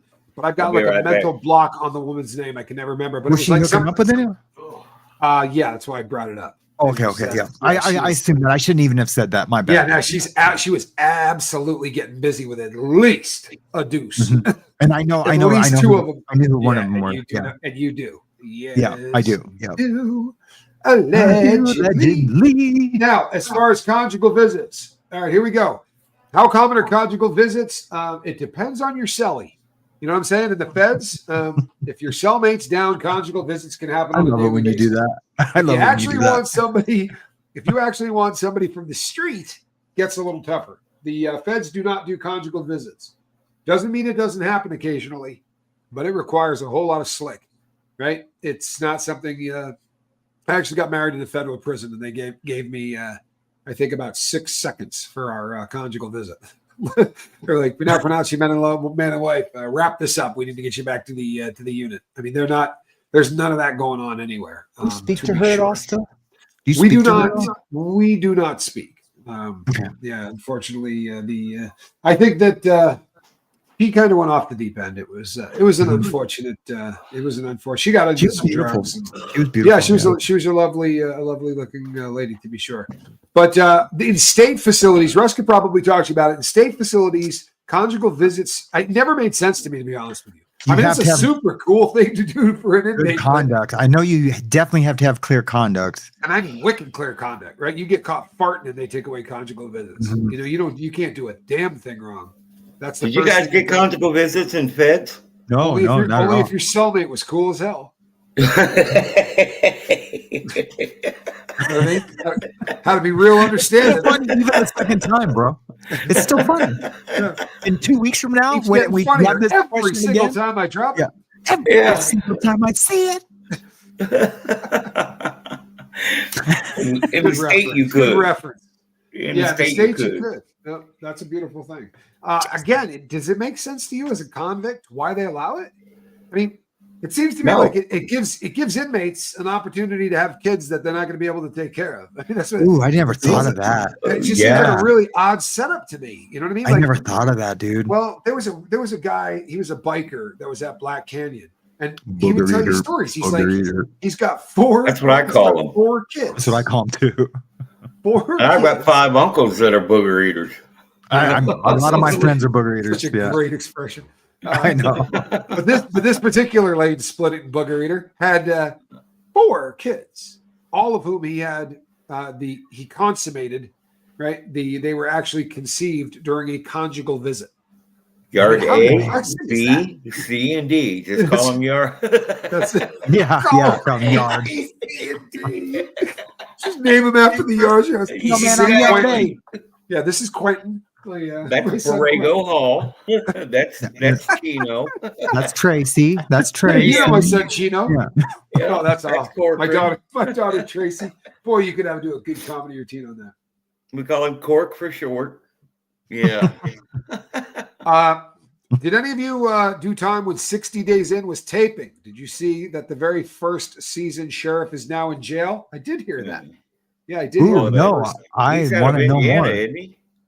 I'm not sure where he's out of. It's but, Indiana, yeah. Yeah, that Yeah, shows he is. the first season, yeah. Yeah, but He's not too incarcerated. far away from here either. You know, that What show did to he me do? seemed to be out of control from Jump Street. You know what I Yeah. mean? The stuff that they let stuff go. I guess it's for views, honestly, because it seems to me like you know what's going on in there, and you're just kind of letting it run so that the tapes can run. You know what I mean? I always question that, like how much, It's where BS. did the producer have to like start telling the jail like, yeah, these dudes are, got meth in here and they're gonna get high. You know what I mean? Like, what did they sign? Like, because like a therapist, like HIPAA is real. They're not going to say anything until you're threatening to blow up something, and Correct. people are Or going to there's get a hurt. child or whatever. They're very serious about that stuff. Yeah. So, and it always cracked me up when new people would come in and be like, "Oh yeah, that dude's from 60. That dude, we're Oh we're, God, we're I heard from that 60 so days much. in." Yeah, all the God, I saw time. this fool on. He was on that show. I'm telling you, bro. This dude was on that show. Yeah, we're like, yeah, look, he's not even going to court. He's got some funny charge out of another state. We had a guy. They usually pinned him. Yeah, Well, they're usually right. I had a paranoid dude in the last prison I was at who I'm not kidding you, every time a bus came in, he'd go, "That dude's not an inmate." I'd go, "What do you mean he's I not hate an that. inmate, bro?" And he's Yeah. like, "That dude works for the feds." He's like, "Look at that reg number. It doesn't exist." And I'm like, "What do you mean it doesn't exist?" He's like, "The last 3 digits." And you're going, "Nah, dude, that's Utah." I mean, I promise you, like, I know people from there. What are you talking about? But there are a lot of people that get off in the weeds and get paranoid about it. You know what I did? Mhm. I took my little digital watch and I hid it in his vent, and I set it to go off. I set it to go off every 15 minutes. Like every 15 minutes, you hear it. Oh yeah, they had like a little Stop. workout timer. Yeah, like a little running timer. Yeah. Yeah, it was driving him nuts. And his cellmate was in on it, so he would go, "You didn't hear that?" And his cellmate would go, "Bro, what are you talking about?" Like, we had a pretty good time with it. It's not probably not the next, but I can't find a watch. Those were cool watches because you could set like to beep every 15 whatever. And so like if you're like, okay, we're gonna jog for 15 minutes and we're gonna do burpees for 15 minutes, and you would have that watch that would set that every 15 alarm. I could never find a watch that would do that, like on the street. Not that I really wear a watch. You gotta be ready to spend $14, bro. You gotta be ready to cough out $14. That's what those watches. You know what I mean? It's the you that's gotta true. be ready because that's what they're. Yeah, my Apple, of course, the Apple Watch will do it, but Yeah, but out here in the real world, like every once in a while they would sell something inside. Like Adidas made a shoe that I never saw in the real world. But it was it had no tongue on it. It was the first one with the cloud form bottom, and it was like walking on air. And I got out and I was like, I am buying those. Those are the best shoes ever. And I went everywhere. They're like, what are you talking about? Like describing the shoe. They're like, nah, that probably bombed it. We just sold them to prisons. I was like, okay. Everything has to be under $100. Really watches. They do that every year with watches in the feds too. Every Christmas, there's some Casio watch. It's $100. G-Shock. Gotta get the new G-Shock. Yeah. Got to. And then they save them. And they got like 40 of them. It's like, bro, you've been down too long. Let some of them go. Right. Yeah. Let them go. Do you ever see those dudes that would like custom paint them? Take the dial off and like custom paint little things so the brothers could like man, check this shit out, man. They get real into their stuff. Like flossing, yeah. But man, bling. They'll do your football team. That's what it was. Yep. They'll take your G-Shock and they'll do a helmet and paint the whole watch with like your football team colors highlights. I was always blown away by the guys that would go in and fix them. Yeah. Be like, yeah, I'm on the way to throw it out in the trash. And this Native American dude was like, I could fix that. Cousin. I'm like, come on. Cousin. You know something? I can't tell my favorite Casper story. I want so badly to tell this story. But I've thought about this 500 times, and there's just no way to church this up. But please, the only reason I'm doing this, I want you to remind me later. The Morissette story? Was that? The Morissette story? No, but that's a good one. No, this was, we were you know what? Yeah, I can't do it. I'll have to do it. Now I feel like it's a Diddy story, but I can't. It's just it's one of those. It isn't Diddy story. The wording will be impossible to refresh. Yeah, but the Alanis Morse Pooh Girl, that was one of those things that when you're locked in the shoe and life sucks. If somebody pops off something that is actually funny, it's a different kind of funny. Like you've been jonesing for funny for so long that when funny comes. And there was a bunch of us in there. It was like 3 or 4 of us in there, and he's telling this Alanis Morissette story. And yeah, we laughed for about 2 hours. I stood up. I stood up and told it too. Like I told it with like, man, it came over here. Yeah. We were clapping by the end of it. Pretty bravo. It's been a mothership on. Yeah, he managed to offend Alanis Morissette, which is how many people can say that? Not many. Have you ever been? Here's another question. Have you ever been on a yard where they allowed anybody to come in and film? No. I was in a county jail, right, in Nevada, waiting on a Fed case. So I'm an in-house worker, because all Feds become in-house workers because you're going to be there forever. So I was in the intake unit, and the crew comes in, and they got the film crew and all that. And the guy goes, "Hey, I need you real quick." I was like, "What's up?" He goes, "We're just going to pat you down and go through the whole routine because we're making." I go, "Oh, I'm not going to be on your video, bro. Like, I don't know where that's going, but I'm not going to be a permanent part of this. I promise." Yeah. You can't force me. I have no desire to be on tape. But everybody else was all over it. Hey. Yeah. Show me in jail. Well, you're sitting in there day one, like, and they're showing you the video that every single person has to watch. And I'm like, oh my God, I know that dude. Like the dude in the video, he looks a lot younger, but yeah, I'm not volunteering for any of that crap, bro. I don't want to be on any videos from prison. There is one guy that I saw. His name is Benjamin Ritchie. I don't know if that rings a bell. I know a bunch of Richies from California. Well, this is in Indiana. He shot a Beach Grove police officer. He was being chased, and he had a AK-47 or something like that, and just held it over his shoulder. Got an AK-47 for his best friend. Yeah, and he shot it, and it hit the police officer and killed him. Oh wow! Bummer. Wow. Yeah, while he was running. Yeah, bummer for real. And it was sad, but this guy they gave him the death penalty. I was in Marion County intake, and I had a trustee job years ago when this happened. They brought this guy down, and he just thought he was king crap and all that, and I'm the one handing I him. thought you were gonna say King clothes. Tut. King Well, Tut. I wanted to I cut. thought it was King Tut. Well played, Chris. Well He- played. yeah. Proud of you. Yeah, he's talking to me through this gate, and I'm handing him his shower clothes and his jumpsuit and all this stuff, and he's telling me how cool it is in Gas City, which is like a Folsom for California. It's old prison, it's death row, and he's running his mouth, and I'm an ex-con. I'm like, this kid is like trying to tell me how cool it is being on death row. I get to smoke weed, no. I'm like looking at him going, well, you're never going to get, a woman again for the rest of your life. Know what you're never going to get. You're not going to eat steak ever again the rest of your life. It ain't going to matter. Mm-hmm. And he started mouthing off because he thought he was this and that to the police officers. The sheriffs come in, and they came in with this miniature crowd suppressor of gas. You know how it looks like a miniature one? Mm-hmm. And he thought he was so cool that he thought he would grab that while they were going to use it on him. And all that police officer did was snap the top off, and it poured all over him. Oh, shit. Yeah. He probably screamed for 2 hours laying in the shower. And I just laughed. Worst. Fight it. Don't take the water. Oh, dude. The water's the worst. It is. It's so hard to fight, but you can't take the water. The dude told me, like, don't do it. I was like, I have to. The first time. He's like, don't do it. And they threw me in a shower, and took the cuffs off. And I was like, ah. Yeah, I was such a biatch with my first time I got hit. Me too. A half of a fire extinguisher can. All over this guy. Mm-hmm. Yeah, and, crazy.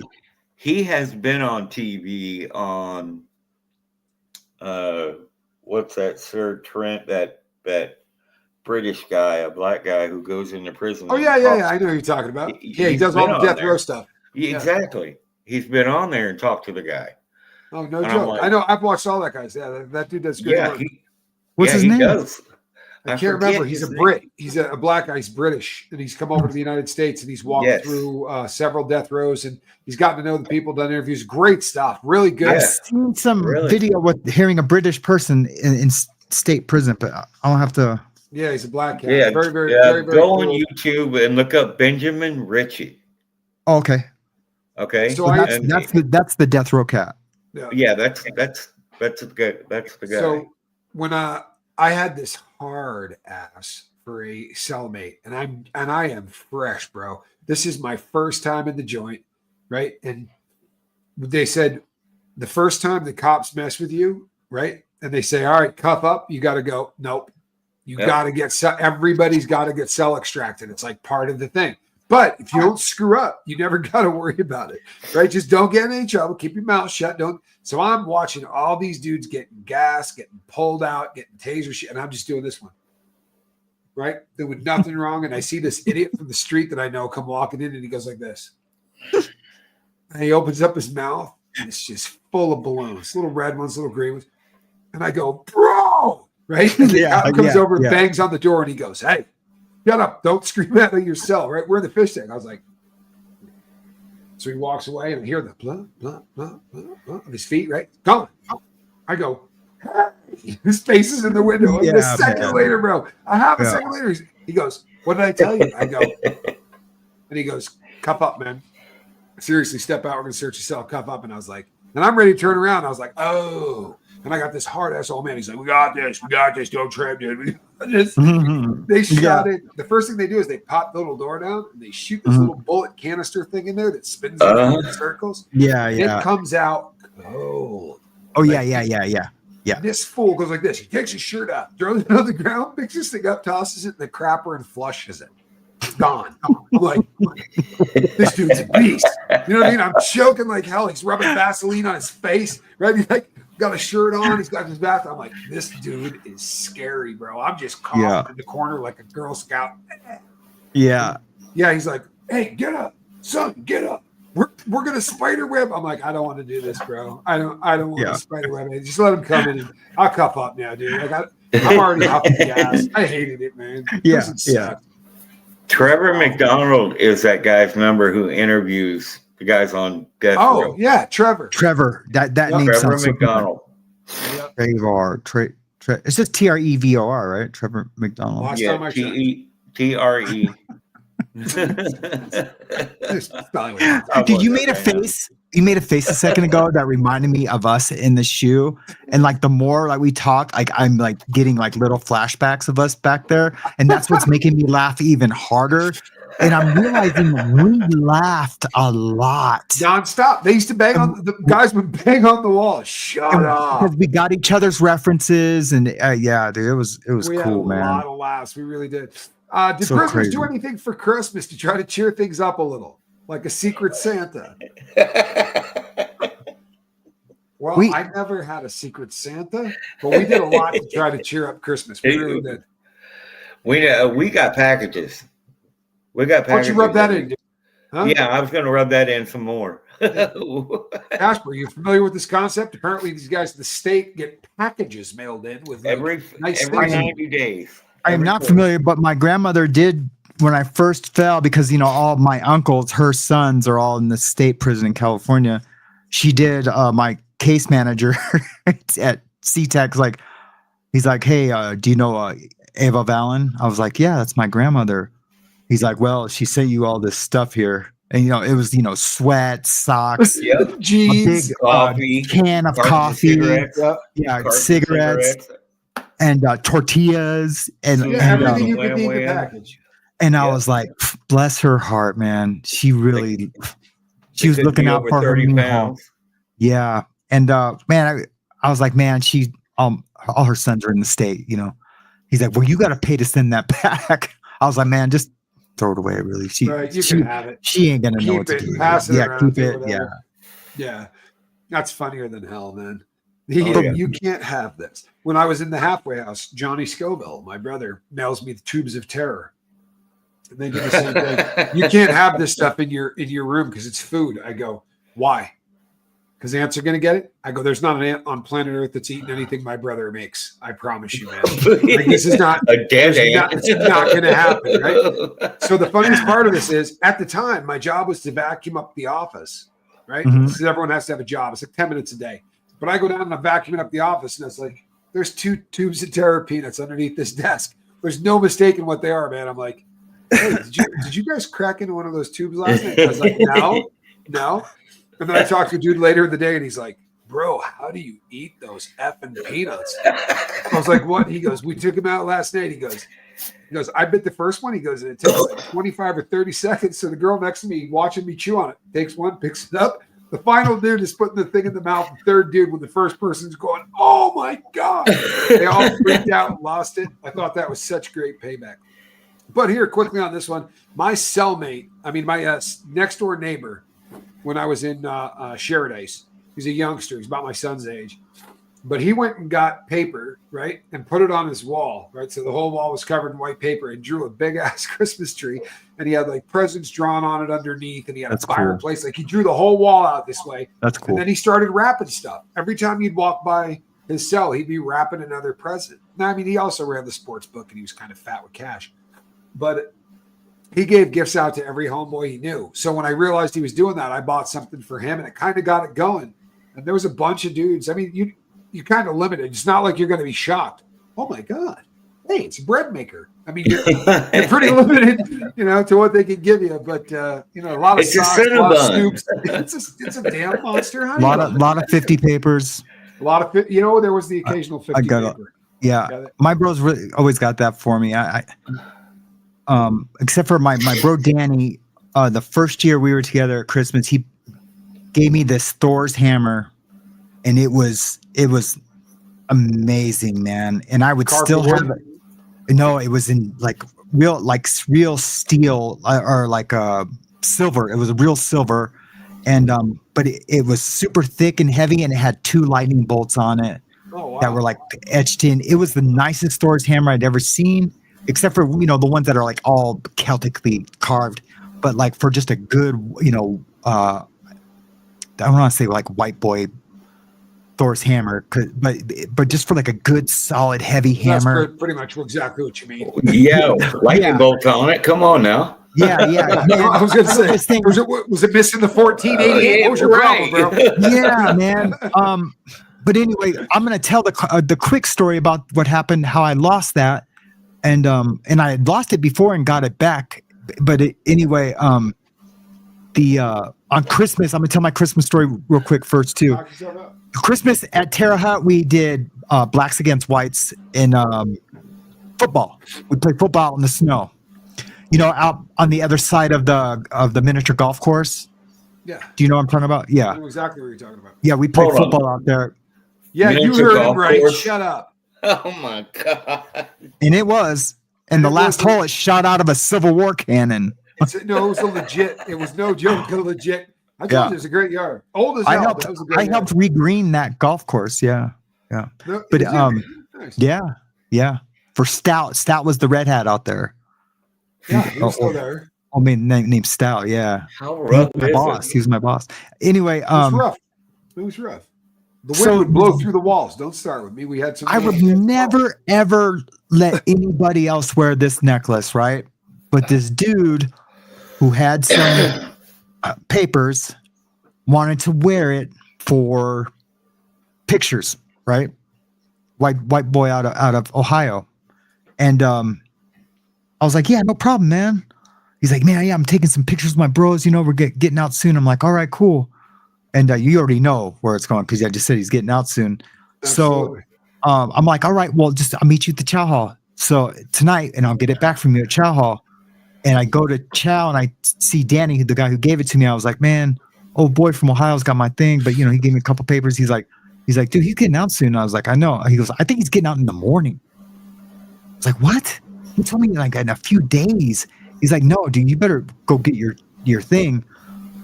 Man, he dodged me that entire night. I don't know how he did it. And he all for that thing. I was like, all right, that's cool. Well, it wasn't cool. I was really sad. I stewed on that forever. And I go, he'll be back, man. That fool will be back. If he's stealing on his way out, man, what a low life. He's gonna be a POS out there, and he's gonna be back. And we'll see. He's got yeah. Comment. That's the word. Yeah, yeah. And sure enough, man, that fool came back, but he didn't come out to the yard. Oh, I bet he did. Yeah, he rolled right up day one. Huh? Yeah. I'm glad I'm out of Nevada. I'll have a mail to you, bro. I'll have a mail to you. Yeah. Thank you. We did celebrate holidays between each other. It was a big thing, honestly. I mean, also like Super Bowl. I mean, this is going to sound awful, but the last time I was in for the Super Bowl, this was at Terre Haute. Like the white boys in my unit put a party together. Yeah. There was 2 gallons of wine. There was all kinds of food to eat and everything else. They had a raffle. They had 2 raffles for where you pick what the scores are going to be and all that stuff. And the first prize was 4 strips. No joke. Really? Yeah, it was all drug stuff. It was and they got busy with it. Sign me up. Yeah, exactly. I want to be the secret white elephant Santa. He was the most popular guy in the unit. I bet. Yeah. So hold on one second. Thank you very much, questions tonight, man. Oh, because it's close to the holidays. Yeah. I just realized that. Watched one of the Alexander brothers. Judge went through state charges. Bail left feds for feds. Does the state go first or the feds? Oh, no. Feds get theirs. Yes. Feds get theirs first. They're not very fond of waiting on anyone. Now, what happened is this. The Alexander brothers are only bailing out on the state charge. A couple of $1 million or whatever to cover this for the 2 brothers that are indicted on state charges for in the state of Florida.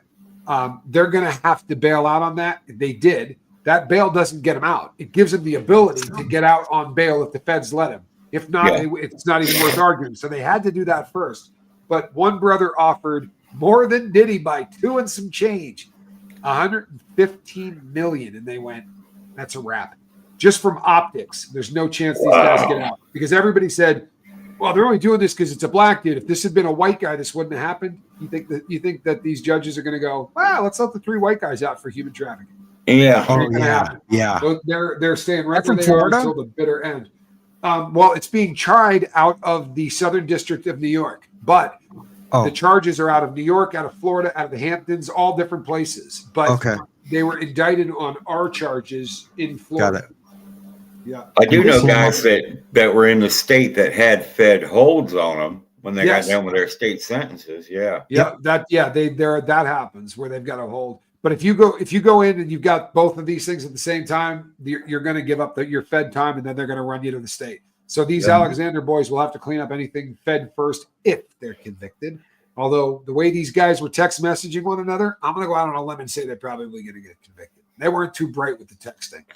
I mean, there's a big paper trail. Allegedly. Yeah, talking about what they were going to do to who and who was going to do it first and all that stuff. If you had the power to change the prison monopoly, what would you implement to better people's lives? What a hell of a question.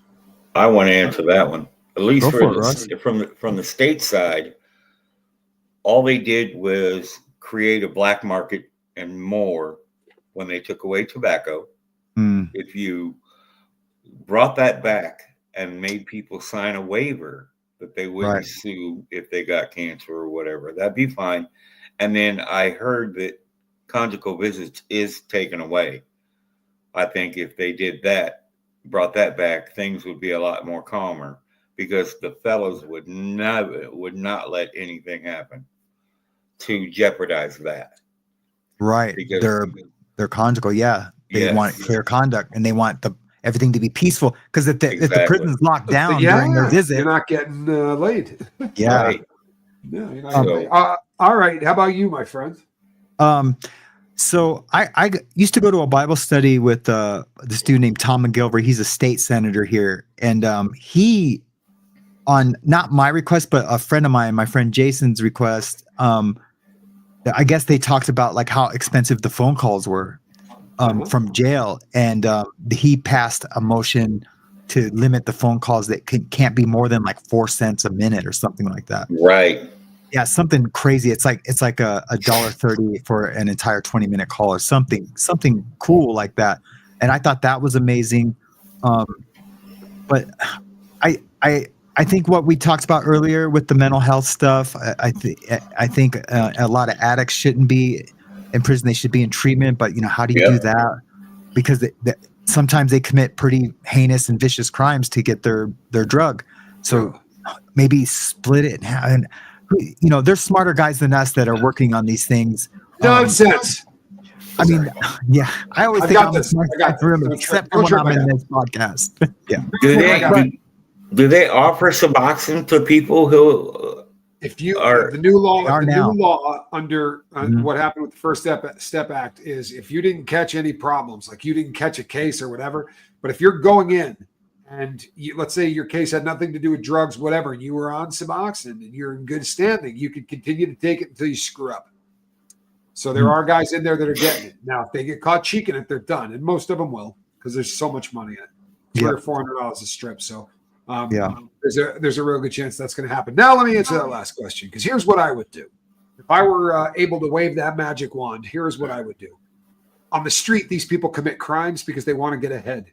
And then they come into prison and they see a bunch of guys sitting around. Some are wearing khakis. Some are wearing sweatpants. The guys in khakis are wearing boots that look like they've been worn by 500 people. The guys in sweatpants are wearing high-top Nikes, right? They got on MP3 players with huge headphones, and they look like they're at their house. They don't look like they're in prison because they were able to buy this stuff on commissary. And you go, hey, what's the dude's story? What's he doing here?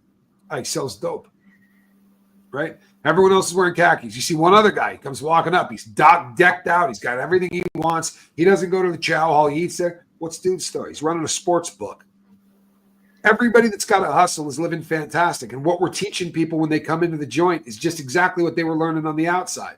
You want to get ahead? Here's how you're going to get ahead. Don't follow the rules. Break the rules. See that chump over there wearing khakis? He's making $19 a month and he's working 40 hours a week. That guy running the poker table is making $200 a week. Right? Who do you want to be? Well, that's not a great, but that's exactly what happens. It's not a good business model. So if you took them all in and said, all right, here's the deal. Everybody starts out. You can't even buy that clothing. Right? None of that. Now, you do everything right for 1 year, you got a shot at commissary. But if you get caught running a sports book, you get caught doing any of these things, and have everything be a program that says, follow the rules and watch what we'll do for you. 2 years, no write-ups. You get rid of your cellie. We put you in a single. 2 years later, no write-ups. You can wear jeans and T-shirts. They do this in other countries. You got a key to your door. Now we're going to give you a laptop. And by the time you're walking out the door, you've been walking out the door every weekend for 2 years, right? Yeah. They've been letting you leave and letting you go to work and come back and reintegrate. But oh man, that sounds amazing, man. Everything that we do right now is we encourage criminal behavior inside. You get in there and you look at the guys living good, the guys that aren't having to eat the garbage down at the chow hall, and they've all got to hustle. And unfortunately, that mindset carries. And then you get out in the real world and you see a guy that's slaving away and barely making his car payment. And instead of thinking, hey, when I was inside, I did everything right. And the next thing you knew, I was here. I'll be making that car payment. And then I'm going to get a house, because it's a mindset. And unfortunately, he looks and goes, you know what? These guys are chumps. Look at that dude in the new car. He's slinging rock. I don't know why I'm even wasting my time. This system doesn't work. And unfortunately, I think that's where we're at currently. That's just that's amazing, man. I feel so blessed that I can be on this podcast with you guys.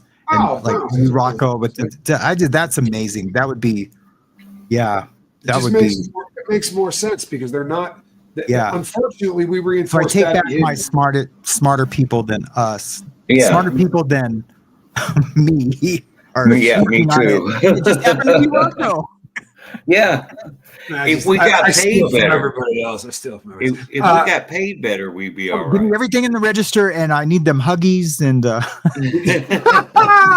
Got in touch with the old lady. Could you spell that up a little quicker? Yeah. That's a great movie. Hey, the sun does not rise and set on the corner market. I know you're fond of. The. I'm sorry. Good movie. I've heard about potty hooch. All right. Okay, so here's the deal with potty hooch. When people say they make that in the toilet, a lot of times if you're locked up in the shoe, or if you're in a unit where you don't have to worry about it, you can put your bag of wine, right, sits in a bag, in the toilet. And by keeping the hot water running, that hot water goes into the toilet as the overflow, and it helps cook the wine quicker. But it's never actually coming in contact with the toilet. Like the wine itself is not. So drinking, it's not really that bad. It sounds foul when you hear toilet Merlot, but it isn't really. It's not really toilet Merlot. It's more of an expression.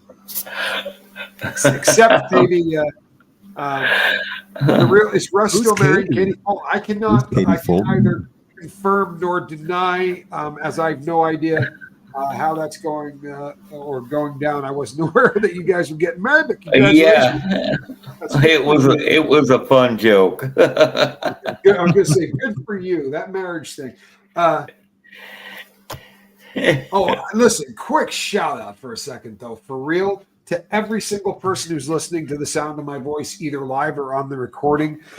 We have busted 600 letters for my friend Q. We still have a long time to go. If you haven't sent a letter, please do. But they've been amazing. I mean, I read one that was 11 pages long. I mean, there are some really heavy duty stuff that people have really poured out about what the lifeboat has meant for them and why I sent mine. This is all Q that this is really just an offshoot of a black. Where's the address at to send? Is it on your? I'll text it to you, but it is save Q now Q. Or no help free Q. Thank you. Yeah, help free Q at gmail.com. Yep. Q or Q. We're going to win. Q as in Quintarius. Got it. As a big letter Q. As in the big letter Q. And I absolutely wholeheartedly believe that that this man is going to eat steak with me someday. I do believe it's coming. I have faith in a lot of things, and that's one of them, to be sure. If it's in Terre Haute, I gotta be there. I'm taking you guys. We're gonna. Yeah, there'll be an epic. This will be an epic party. I'm gonna have to let Mindy. His mom is probably gonna get first dibs, but we'll be there in a close second. I promise. Do drug and alcohol prices vary from yard to yard? You betcha. Oh God, do they? Yeah. At Victorville FCI, the dope was as cheap there as it was on the street, and I've been places where a gram of it was $1,500. It just depends on where you're at. It can get really ugly really quick, and people will pay it. They'll pay it. As far as alcohol goes, it's a little bit more stable. but it's still really different. And like what was a honey bear going for? A honey bear was $2 for a honey bear of hooch, or you mean of shine? Yeah, of shine. Oh, of shine. $50. Yeah, I think $50. Yeah. 40 to $50 was what I used to make it and sold it. I very rarely drank it because that, God help us, that stuff gives you a hangover. I very rarely sold it and used to make it. Yes, but everyone around me would get buzzed.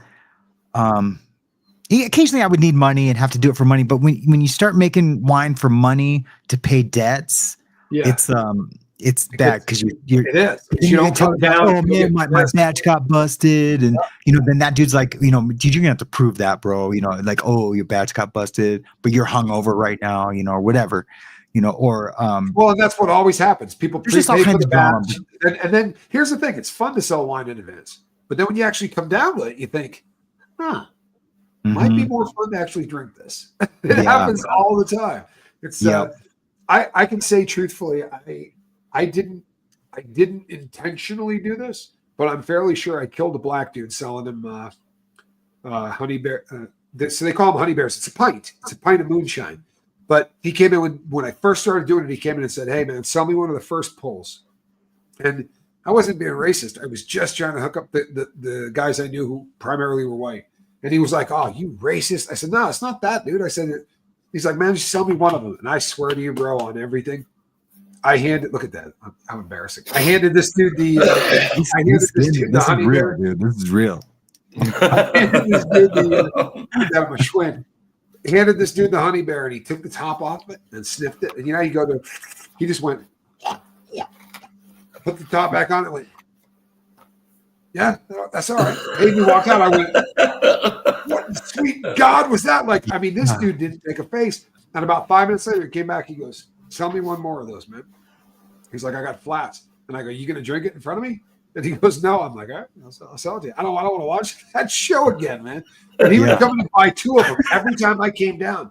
And the dude would just pound them. And then one day they were like, "Yeah, they're bringing pops out." And I was like, "What? You get in trouble? They're lugging him?" He's like, "No, his eyes look like piss holes in the snow. I think there's something wrong with him, bro. He does not look good, man." I'm fairly confident I may have taken the old man out. He's peeing out the door crack. he was a grown man. He made his own choice. But still. Right.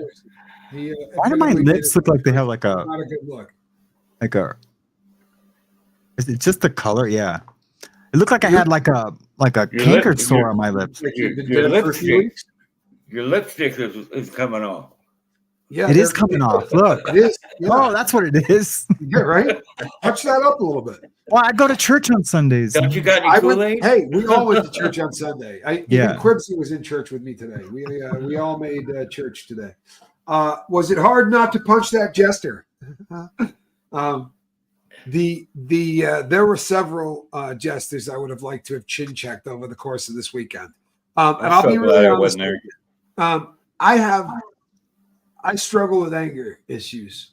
I know. I'm so glad I wasn't there. I'm serious. This is a real thing for me. And you know what? Unfortunately, when you're in a situation like that and you don't get to punch the person in the face, those around you sometimes endure the wrath of the fact that you couldn't throw that punch.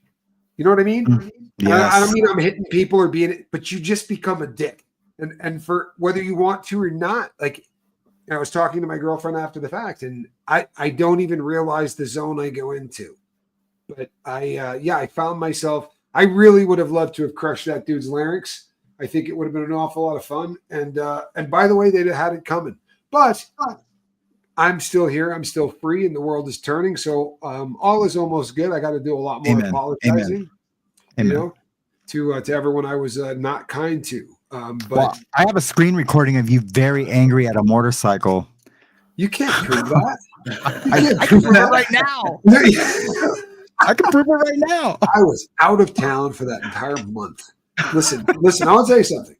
This AI stuff has gotten really difficult to distinguish. Yeah, right. You start listening to this stuff. You might actually really sounds like me saying all of those rotten things to an inanimate objects.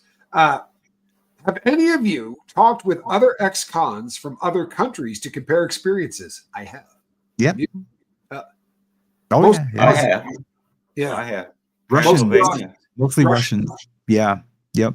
I There was a did lot of Pennsylvania. Russians fighting cases at SeaTac. Yeah. And they were the real deal. You know, they had all the right tattoos, the dagger, Yep. all their blood type on their on their chests, and that was military and gang. But Yeah. they all had Chinese girlfriends. That was the craziest part. They all spoke Chinese and Russian and had Chinese like girlfriends and wives. And I didn't know that. But if you think about it, China's right there. And they That's just like all the California white boys having, Mexican wives and girlfriends, They drink tea inside instead of coffee. They call it chafir. I've actually hung with a lot of Russians. Chafir, yeah. Yep. Yeah, with a Yep. lot of Russians. I love They call them- Chafir. They don't call themselves convicts. They call themselves Zek or Yeah, Zeks. Yeah. To I live, love to live Chafir, man. according to a convict is to live by Zek. And the crazy thing is, politicians will use that phrase. It's not considered like an insult. To say I live like a convict is considered, it's like my word's my bond kind of a thing. And it's actually not an insult over there to say by Zek. I totally forgot about Russians until you said that, but I knew a bunch of Russian convicts. Yeah. Solid guys too, man. Super Real solid solid, and good dudes, like in the cell, like just funny, and they like to laugh and they don't like to complain about, because where they come, dude, they don't complain about nothing. I was quick story. I was tattooing this Russian cat, and he passed out, and he was the real deal. His name was Igor, of course. It was Igor. But he passes out. I'm doing a tribal biomechanical thing on him. I always want tribal Kespa. And so I was doing this tribal thing, biomechanic, and he passes out, and he's got a cup of coffee in his hand. He passes out, hits the floor, and starts snoring and speaking in Russian. Just like, how I don't want to do a Russian impersonation, but he wakes up and basically calls me a liar that he passed out. He's like, I did not pass out. I did not. I'm like, Igor, dude, bro, you're on the ground. There's coffee all over your pants. You were snoring and speaking Russian, dude. He's like, oh, is the tattoo going to be okay? The tattoo was so. He's like, did I destroy it? They don't say, did you mess it up? He's like, did I destroy it? Did I destroy it? I was like, no, man, we're good, bro. But I love that dude, man. I miss that dude. He always said, you're gonna come visit me in Russia or China, wherever. But I don't even have his last name anymore, and I couldn't tell you how to get a hold of that dude. Why? Because your property sheet got lost. Right. Yeah. Had it written on a property sheet, did you? Yeah. I did at one point. Yeah. I lost so many really important property sheets, man. Man, I've seen, and if they're on diesel therapy or plane therapy, whatever, they're just tattered. And just, Oh, yeah. yeah. Numbers and stuff written down. They're all rolled up. Yeah. Is that a 6 or is that an 8? Yeah. That's been in and out of their backside 24 times, and then you end up losing it. It gets that brown mark smear on it. I'll tell you, you want to hear something pathetic? This is how weird prison life gets. This is my last story of the day, I promise. This is how weird prison life gets.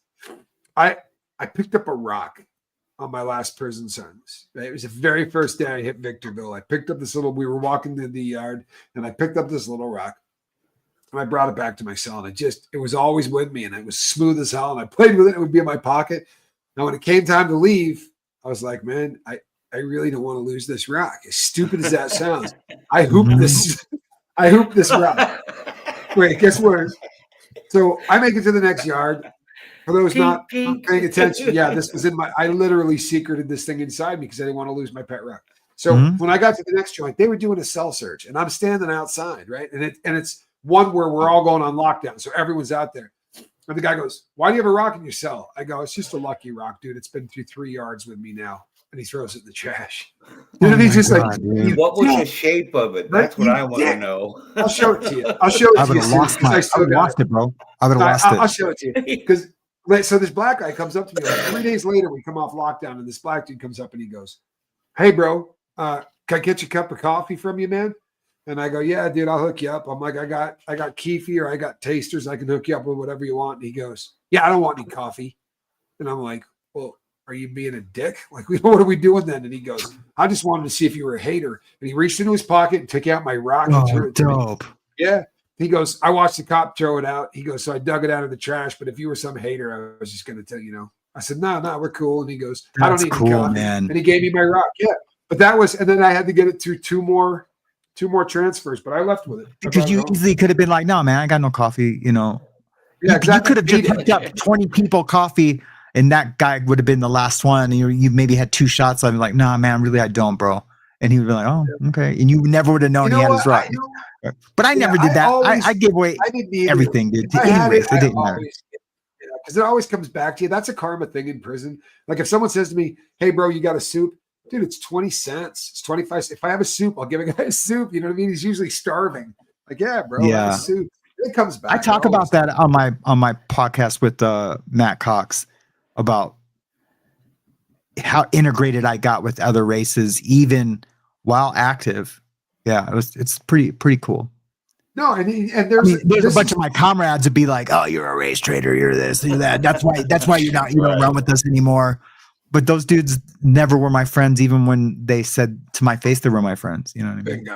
Bingo. Yep. Honestly, and the craziest thing is this: as much as they want to divide everybody as much as they can in there, and I mean they being the staff. Like my life got saved by a black dude in a federal prison. What are the odds of that crap? And what I learned more than anything is that we really are all in the same boat, and it doesn't much matter what your skin color is or any of that bullshit or who you pray to or how you pray to them or any of that. We really are all in the same boat, and whether that boat's got us locked up inside or you're locked up on the street because there's a ton of people struggling with, you know, from being addicted to this thing or whatever you're putting up your nose or in your arm or anything else, and just drinking. We are all absolutely in the same boat. Christy, I think Matt Cox does cool work too. I went on his show, had a pretty good time talking to him as well. Matt does do some interesting work. Karen Dawson had a good question, Tommy. Hey, Russ Allen, knock that off. Don't reduce yourself. Who had a good question? Karen Dawson. She had a good question. Yeah. Let me see if I can find it because I'm not seeing it. Read it out to me, bud. Hold on, let me find it. It says, do shot callers ever get transferred to other facilities, or do they tend to get left in their situation or situ? Oh no, they get in the feds. They get moved all the time. If the yard starts getting squirrely, they'll just get rid of the shot caller. They do it all the time. Or with like the major shot callers, the ones that are like shot calling for the country. Right. They will move them to calm another yard down. I've seen that with Batman. Yeah, they'll move him like, hey bro, like the guys who we're talking about, the soldiers. Sure. They're crazy over here. We need to bring you there to like organize that and get that calmed down because they're batshit crazy over there. And they'll move them just for that. And I wonder what they get paid to do that. They get paid something. I know they do. Yeah, well, I got into it so bad with the guys. So you'll remember a guy from a different organization who walked our yard in Black Canyon. He was a big swinging Richard from that organization. But I said at a poker table one day, I go, boy, he spends an awful lot of time talking to the cops. I'm like, he could be your big homie, but that dude starts with an F. Starts with an F. Sure do. Yeah, sure do. I got a whole story, but that'll have to be privately, and then we'll see if we can tell it on here. But I have a whole chronological story about him. I see. Why is he talking to the cops? And they go, well, he has to. I'm like, no, he doesn't. Miss me with that. And then one day they were pulling this crap where they're like, they'd go to the warden and say, something's going to break off because the white boys somebody got into a debt when we're going to need like 60 or 70 flat books, and they would give it to him to stomp out any problems on the yard. And my question was, and what do you do back for that? Right? Because there's give and take. They're making sure no problems happen, and they're going to ask you to do something. That used to make me really uncomfortable. But I got in all kinds of trouble. They got really in my face about that. I was like, I'd be like, dude, there's no dude from that organization around in a medium. Not exactly. Why are you at an FCI? Tough. Yeah, that's not. Yeah. I go. This dude isn't who he says he is, and all the dudes like, no, we called home, and blah blah blah, and did that. I'm like, but you're a UFO. You don't have no home to call. You can't call. You can't call. Highland Park or wherever. Hazards. This dude is, and then had a Paisa put his gang patch on. You know what I mean? Like, yes. Yeah, Same like, guy. yeah, same guy. And I was just like, no. But turns out, well, you and I will talk later about it. But turns out it was real, but then it was unreal. It was real. It was real, but he did it a little too soon. It wasn't supposed to happen when it did, but because of that, it became unreal again. There you go. Does that make sense? Yeah, absolutely, 100%. You jumped the For your gun. guests, Yeah. Russ, what do you think you'd be doing if you didn't go to the joint? I know exactly. Well, I'd probably be dead. That's You know. Yeah. You know, sadly. What do you think you'd be doing? I think, Well, you know. Hey, the fact that you're aware, that's not such a bad thing. That's what I would say about me too. I'd be dead. There's no way I wouldn't be. Saved my life. The situations I've been in, I've had a gun put in my face 4 times in my life, you know, and, you know, 3 times it turned out bad for the other person. And the 4th time he thought better of the idea, which was really good because there was 7 or 8 other people pointing guns at him. But, yeah, but. We got us a Mexican standoff. Oh, no, it was patches. They were all patches. No, I mean, but they call that a Mexican standoff, not a bunch of Mexicans. Definitely. It was definitely no, there was no Mexicans there, bro. Just woods, pack woods. There was a bunch of rockers, bro. A bunch of rockers. Literally, my life was saved. My life was saved by prison. Same here, hands down, saved. Yeah. But I thought the question meant like, what would be doing? Like, say we weren't drug addicts. Like, what if we didn't go to prison? Like, what career would we have? What would you be doing? Oh yeah, man. Well, I'm sorry. I probably still would be. I would probably be in the field I'm in now. Definitely, you know, being maintenance and having a degree in it. Probably a lot less. A lot less BS. Yes, definitely. I'd be retired almost. But who knows?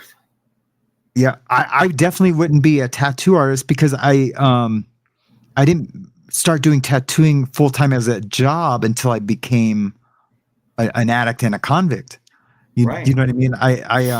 So I wouldn't be a tattoo artist. I'd still just be probably tattooing my friends on the weekends, and I'd be in the computer field doing something. I would like to hope eventually I would have found YouTube, because I just found YouTube a year and a half ago. You know, maybe aside from like how to, you know, install a garbage disposal or something, maybe twice I'd watch YouTube, and I didn't have the app on my phone. But then when I got into the bounty hunter stuff and the court stuff, I was like, man, I'm going to watch this on YouTube, not Facebook. Facebook stinks for that. Right. And then once I got on YouTube, you can ask all my customers are like, you don't listen to music when you tattoo anymore? I would just be playing court videos. This is before I had a channel. Before I had a channel, it'd be Law Talk with Mike, playing court videos and like, can we listen to music today? You've been watching this stuff for 7 months, bro. Right. Drive my wife nuts. Right. Now I'm just obsessed with it. I would probably be an accomplished actor with perhaps couple Oscars, Academy Awards. Yeah. Mm-hmm. That is actually the field I was going in before I got derailed, and I'd actually done a decent amount of work in it, and then just got Rocco Pitt. Been in a couple of films. All right, people, because of the fact that my 2 movies too. My girlfriend is in town, and I've gone for 2 hours, which is probably pretty bad form. This right here, see this absolutely beautiful animal, and this one too. That is Squirrel Nut Zipper. She's a cat in a basket, people. We promise to never judge anybody for their past behavior. And this is my goat. He's got a goat. He has a goat. There's Lily. Your goat's making terrible sounds. I know. Oh, look at little Lily. It's my fart pen, people. Hey. Where'd you get that? Does it squirt a fart smell? No, it just farts. Oh, it makes a fart sound. That'd be cool if it had fart juice in it. Yes, it really would. We got this. Yes, it really would. If we could stink the room out, that would be even better. All righty, people. We're going to be back next week for the Nightyard. You know the drill. It's all prison all the time. Thank you for spending time with us. It really does mean the world to all parties involved. Thank you, Russ. I really appreciate you. Thank you, guys. This really sets my week off good. Yeah, I'll see you later, Russ. Always an honor to to see you. One of my favorite actors. I swear to you. Good stuff. Good stuff. All right, he's people. great, dude. We will see you next week. Between now and the next time I see you, reach out and try to save somebody. Sayonara.